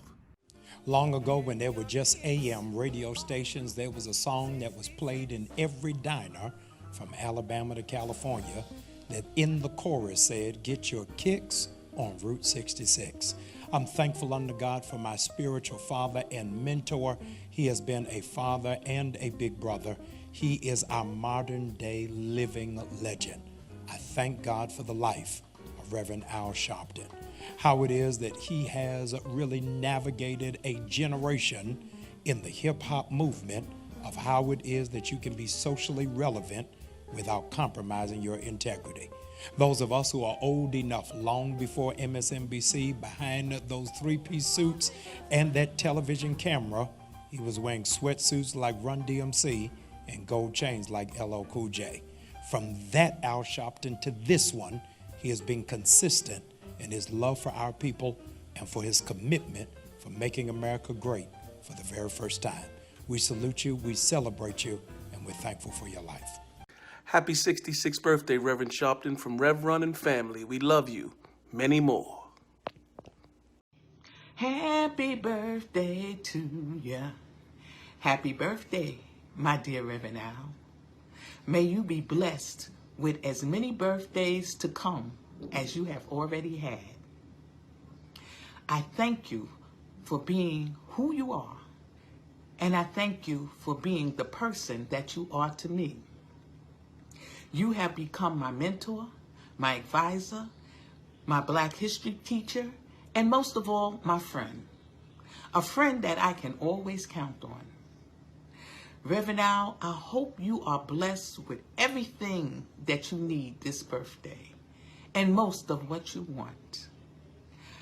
I know Eric is smiling down on you and saying happy birthday also. So Reverend Al, be blessed this birthday and for many to come. Happy birthday, Al Sharpton. You know, we have a long road to travel before we can find justice. And thank God, Al, we got you to let them know they won't find the peace until we get that justice. We've been fortunate over the years to have people like Marcus Garvey, Malcolm X, Martin Luther King, Adam Clayton Powell, Percy Sutton, and our beloved John Lewis.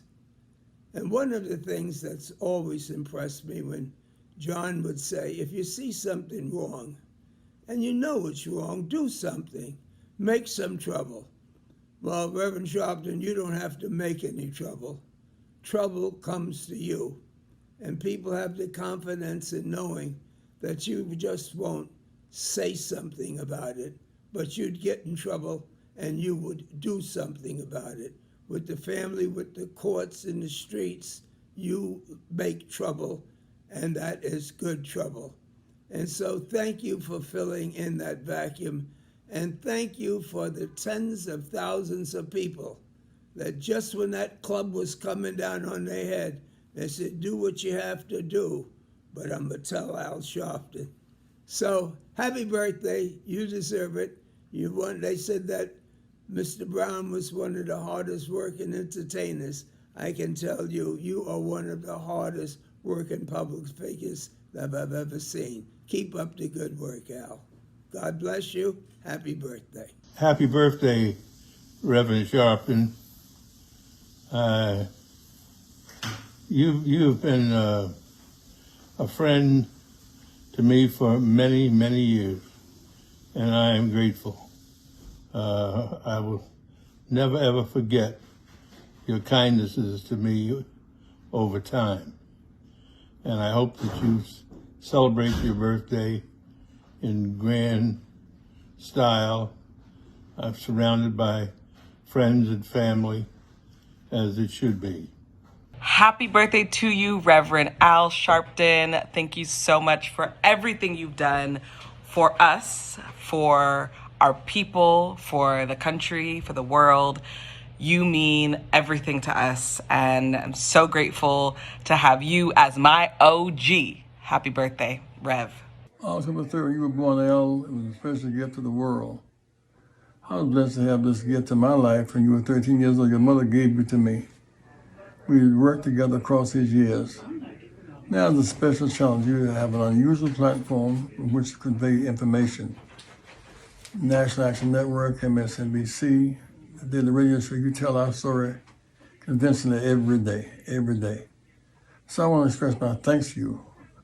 Now you've written the book, Rise Up.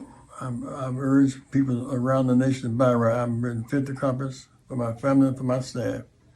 You mean so much to us. I thank you. God bless you. And keep on keeping on. God will always bless you because you give God blessings with your service every day. Love you, buddy. Hey, Reverend Sharpton, it's Joy Reid, your little baby sister. And I just want to say to you, happy birthday. I wish that I could be there for your birthday celebration, but it's virtual anyway, so I actually kind of am there because this is the modern era. Thank you for everything that you've always done to stand up for our community, to stand up for our lives, to tell us and explain to us how we can make sure that everyone understands that our lives matter. Thank you for being a beacon, for being a hero, for being a civil rights leader, for being my personal off-the-record pastor, for giving me advice, for giving me support, whether it's in work, whether it's in life. Your wonderful, beautiful family, your incredible daughters, your beautiful little grandbaby, your entire family is just so wonderful, so precious to me. So I just want to say happy birthday, Big Brother Rev, and I hope it is the best birthday ever. Rev, on behalf of Andrea, Yolanda, Renee, and I, we want to wish you a happy, incredible, and extraordinary birthday. You know, young people talk about being woke today. Many of them today are awakened, and many people around the world, because of your leadership. And so on this birthday, once again, we want to thank you for your leadership. We want to send out a lot of love. And we want you to be safe and healthy and have wellness and have many, many, many more birthdays. Again, happy birthday, Rev. We love you. Peace, Reverend Al. Salutations, my brother. Happy birthday. I thank you for being you, for being a really sincere and true human being and brother to our community, a leader, always being there and showing up just to be a voice for us and actually care for people. You doing the work, man, and I just really want to honor you for that and hope that you celebrating your birthday in the best ways with love around you, good people, and just enjoying the day. I'm sending you love, and may God always be with you and continue to be with you and continue to use you. And anybody else out there watching this, make sure you go out and vote. Reverend Al, I know you voting too. So anyway, happy birthday. We love you. I love you. God bless. Afternoon, Reverend Al Sharpton. It's me, Kiki Palmer, wishing you a very, very, very happy birthday. Hope it's filled with so much love, peace, and happiness, and so many more. God bless you. Happy birthday, Reverend Al Sharpton. I don't even want to tell you how many years I have known the Reverend. Remember when you were a child and your parents would say, "I've known him for 20 years. You would think, how is that even imaginable, 20 years?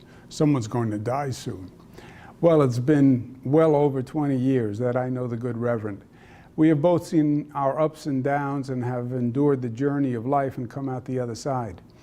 The Reverend has gotten stronger, better, and even more effective over the years. He's a national voice, an historic civil rights leader, and he even has his own TV show. The Reverend followed the advice of the good book. He has learned from those who came before. Take the best from each and form your own composite. The Reverend learned from Dr. Martin Luther King and Jesse Jackson and John Lewis and Bishop Washington and Reverend William Augustus Jones and Rosa Parks, and he brought forward many of their best talents. The Reverend has a God-given gift for oratory. Of course, I think it would be more effective if he had an accompanying PowerPoint to go along with it, but he still has time to do that. He educates and he motivates people. He can lead people, and he has the courage to take on the difficult fights. Most of all, the Reverend is effective because he embodies the most important lesson. His entire effort is geared to make change, to right wrongs, and to improve people's lives. The Reverend just doesn't want to fight the good fight. He wants to win, and he does. That was Dr. King's brilliance. Everything was for the singular purpose of making progress. Today, everyone calls themselves a progressive, but you can't be a true progressive without accomplishing progress. As the Reverend recently said when we were signing New York's groundbreaking chokehold law, his formula has 3 steps: demonstration, legislation, reconciliation. Demonstrate, to make people's voices heard, articulate the grievance, create critical mass to get government to pass reform legislation, meaningful change, and then reconciliation between the parties to restore productive relationships. The Reverend's formula has worked, and it has helped New York State achieve its goal of being the progressive capital of the nation. New York sets new precedents in civil rights and equality, and then challenges the nation to follow. We did it when we worked together to pass the best gun control laws in the nation, the highest minimum wage law in the nation, the strongest anti-discrimination laws in the nation, the first special prosecutor for police misconduct in the nation, the first free college tuition program in the nation, the first mandate to reimagine public safety departments in the nation, and when we closed more prisons and developed more alternatives to incarceration than at any time in this state's history. What's the goal at the end of the day? To leave this place a better place, to make the world better for our being here. Reverend Sharpton does that again and again and again. I'm proud to call him a friend. Al Sharpton, I love you so much. God bless you. Happy birthday, and may you have many, many more, because we need you in our lives. Reverend Al, my friend Marvin Sapp, listen, happy birthday to you, man. The fact that you are living in this season and in this time where so much debauchery, foolishness, and systemic racism is taking place, it's just a great blessing to have somebody that's being a forerunner for us in this day and in this time and in this season. I'm grateful to be able to partner with you, man. You've been a blessing to me. You've been a blessing to this nation. Keep on doing what you're doing. Congratulations on your book. Happy birthday. You know why? Because never would have made it without you. Have a great day.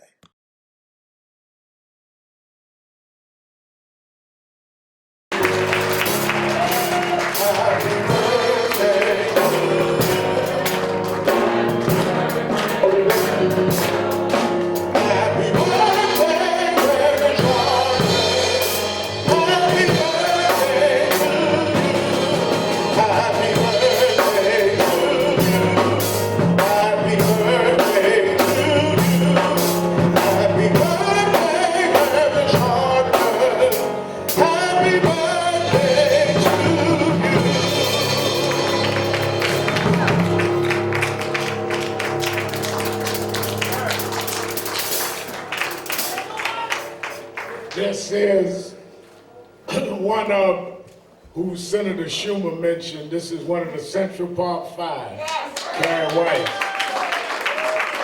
who is now the exonerated five. And this is the son of Eric Gardner Jr. And they make me glad that I'm 66 years old. They are major milestones in my life. Thank you so much. Thank you. Come on, finish Marvin's song, Never Would Have Made It. Let's get ready for our... Never would have made it. Never would have made it without you. I would have lost it all. But now I see you were there for me. And I'm stronger, I'm wiser, I'm better, so much better.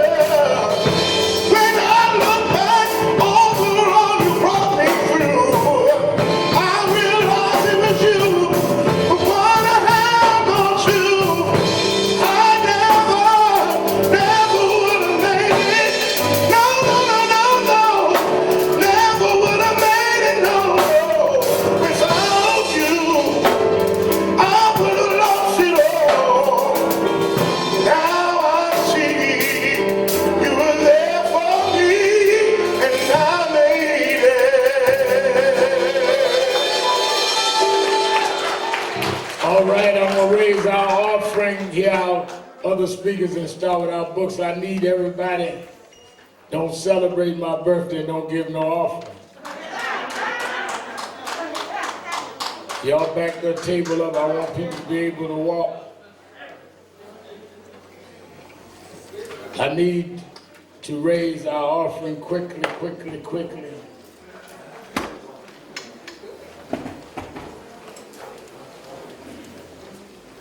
Shh. All right, let me get first the people that can give. I need about 10 that can give $100 or more to come first. 10 people, come quickly. Guardians, $100. Winston Gilchrist, $100. Lloyd Williams, head of Uptown Chamber of Commerce, $100. Kerry Weiss, $100. Come up here a minute. Reverend John Scott. John Scott was executive director of Breadbasket when I got started. When I was 13, $100. Irene Gandy, $100. All right, my cousin. All right, thank you. Reverend Toon, $100. Boza Rivers, $100. Carol Wallace, $100. Reverend Carolyn, $100. Andy King, councilman, $100. Brother Darrell Roberts, $100. The Queen of Civil Rights, Hazel Dukes, NAACP, $100. Jamie Bland, head of Jersey City National Action Network, and the Deputy Mayor, $100. Reverend James Duckett, $100.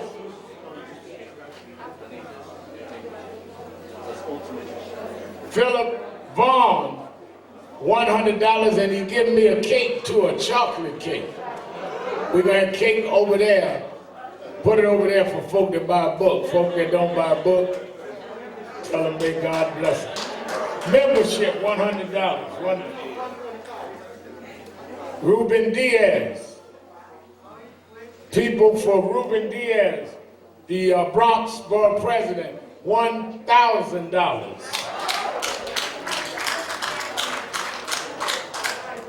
All right, if you didn't have 100, come on with 99. I'll lend you $1. All right, $50. Come on, 50. Play me some, give me some money music. Michael Garner, 100 black men. Come on, sit up here, Michael. Don Jones, our board member. Rodney, the mayor of Queensbridge Houses.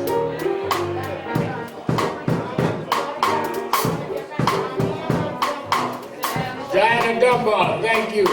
Alvin Ponder. Sister Wanda. All right, thank you. Now Philip, you're bringing $50 in now. He got a vanilla cake. He's a rainbow man. He brought a chocolate cake and a vanilla cake.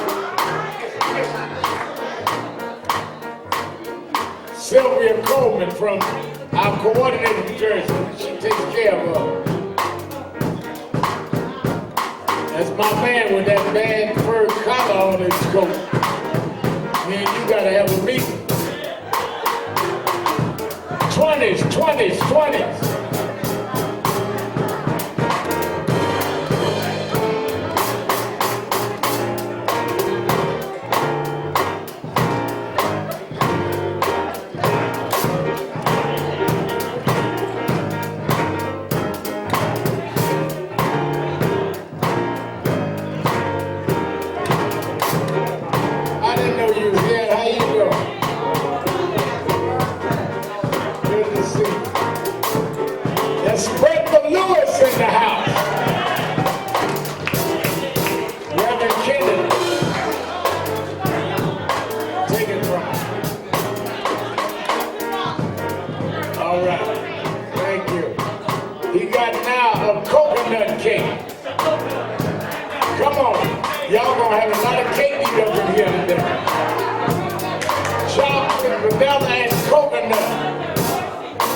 Now, Everybody, whatever you have, $1, $5, $10.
Happy birthday to Reverend Sharpton. This is a token of our appreciation coming from the NAN New York City chapter and members. Happy birthday and many, many more.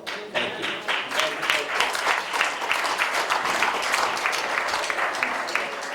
Happy birthday, Reverend Sharpton. On behalf of the Women Auxiliary, happy birthday. And on behalf of the Membership Committee, happy birthday. All right, Katrina, how we setting up the books? We're going to set the line up. Let me first hear from New York State Assembly member Natalia Fernandez is in the house. Give her a hand. Thank you so much. I'll be quick because my time is running out too. But Reverend Sharpton, I cannot thank you for the inspiration, the fire that you reignited in all of us every single day. From honestly when I was in 4th grade. I had a little 4th grade conversation that I remember because everybody kind of laughed at me. Who's a public figure in your life that you remember? Who's a public figure right now that you know is fighting this? They were expecting us to say the president. The only name that I can think of that I've seen all the time was Al Sharpton. So since I've been a kid, you have been that figure that has constantly gone to the front lines, fighting for our justice, fighting for our rights, and letting us know that we have the power to bring that to ourselves. And I just want to thank you for still continuing it to this day when we need you most, when we are fighting literally at this moment for our lives. You are right here next to us, Reverend. And I'm just so honored to be able to say happy birthday to you. Thank you so much. Thank you. Give her a big hand. From the City Council, Councilwoman Vanessa Gibson of the Bronx. Praise the Lord, everyone. I give honor to God who is ahead of my life, to each and every one of you, to the National Action Network, House of Justice. God bless you, you, and you. It's great to be here on this blessed Saturday to celebrate our leader, our teacher, our preacher, the Reverend Al Sharpton. We are so thankful for this man of faith, this man of courage, this man of God, who has never forgotten that God has been blessing him every step of the way throughout his journey in life. I am so thankful. I come from the Bronx, right across the bridge. Anyone here from the Bronx? All right. So the Bronx loves the Reverend Al Sharpton. And we are grateful for his leadership, his commitment, his dedication, his investment. Reverend Al Sharpton has recognized that God has used him as a tool and an instrument to help thousands and thousands of New Yorkers and Americans across this country. So we are proud as he has been given the honor to celebrate yet another birthday. He has been called for such a time as this, when leadership is necessary, when you see the White House and all of our leaders sometimes everyone comes to National Action Network because Reverend Al Sharpton has given of himself to help so many others. And I want to make a quick shout out to the Bronx chapter of National Action Network and Man Youth Huddle. These two organizations, you don't understand the impact that these two organizations have had on us in the Bronx. Back on June 29th, in the Bronx, we lost a young king by the name of Brandon Hendricks Ellison. He was a basketball star, high school graduate, college bound with a full scholarship, and his life was cut senselessly by gun violence. And can I tell you, since that time, the National Action Network has walked with this mourning mother. You have embraced her, you have loved her and shown her so much support in her greatest hour of need. It is people like Reverend Al that step up when many others do nothing. In our greatest time of need and struggle, the people who matter the most will always be there. And so on behalf of this family, and Brandon's mom has been coming to the Saturday rallies every Saturday, Reverend, and she is here right now, so I want to give her a shout out. Miss Eve Hendricks, who is here. This is what Reverend Al stands for. We love you, Eve.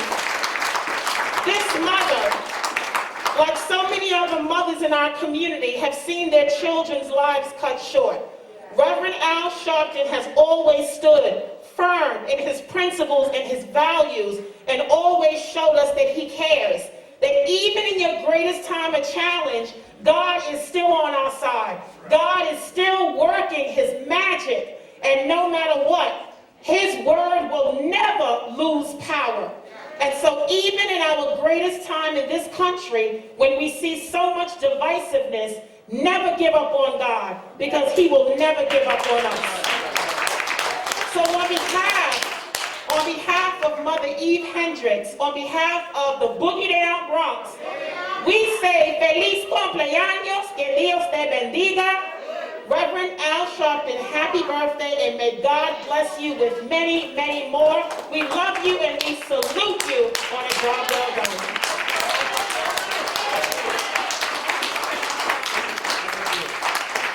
Councilman from the Bronx, Andy King.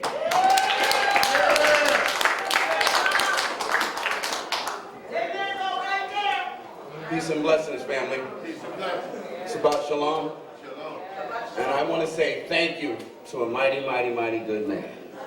I want to say thank you to your family for taking up the fight that you've always taken. I want to say thank you to the Most High in Christ for bringing you in this generation. I want to thank you for being a living legacy for us all to follow. You mentioned at Eve Hendricks at the funeral of her son that you are like the guy when the lights come on and the roaches go scattering. You bring light to everything. I want to thank you for bringing light to the injustice in these countries, enlightenment to the wrong in these worlds. I follow those steps, and I understand, because you get punched, you get knocked, you get kicked down, and the families and the communities bring you back up. Truly, I understand. So I just say to you, thank you for your 66 years of longevity. Thank you for your commitment to continue to helping families and making this world a better world. To a mighty, mighty good man, I wish you a happy birthday. God bless you. And Andy King, I want to thank you for leaving me that bow tie jacket in the back. Last, and then I wanted y'all to line up. Councilman Brad, come Brad, you got to say something.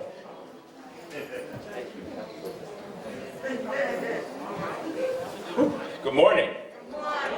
Reverend Al, it is such a blessing to be here to celebrate your birthday. In many ways, it was an even bigger blessing to hear you in Washington a couple of weeks ago on August 28th at that beautiful March on Washington. Who was there? Commemorating the 1963 March on Washington, but even more deeply, the 1955 lynching of Emmett Till. Reverend, you spoke beautifully that day, but I will say, how many people thought that Dr. King's granddaughter gave him a run for his money preaching that afternoon? But what I appreciated was that the families were centered, that the families of Eric Garner and George Floyd and Breonna Taylor and the other families were the ones who were centered that day. And what you have done to lift them up is really a truly powerful blessing. Thank you. Happy birthday. We'll keep showing up every year. All right, we're going to line up for the books, but y'all got to let us hear lastly from our judge. Judge Sweeting is in the house. Give her a hand.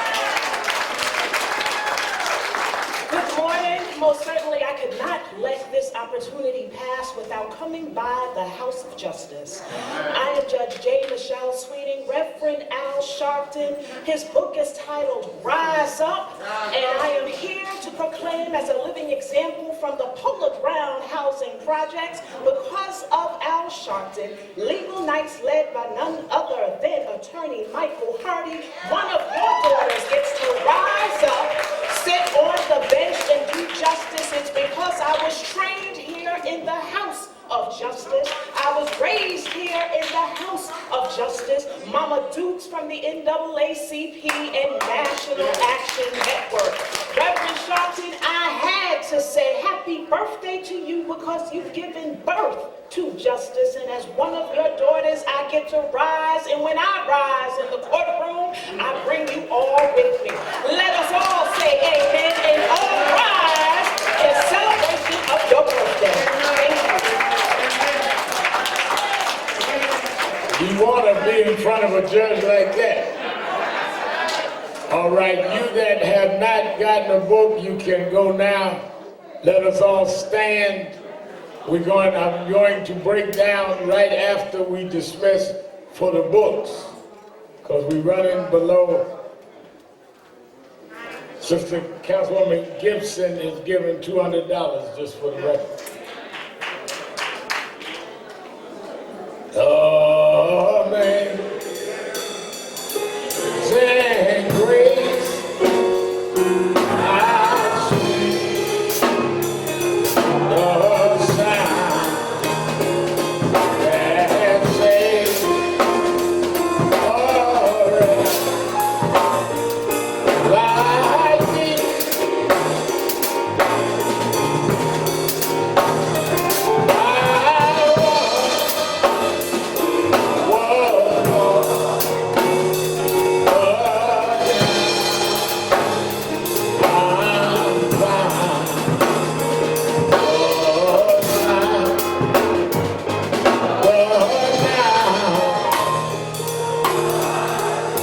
Repeat after me, we're an African people, robbed of our name, our language, our family, our self-respect.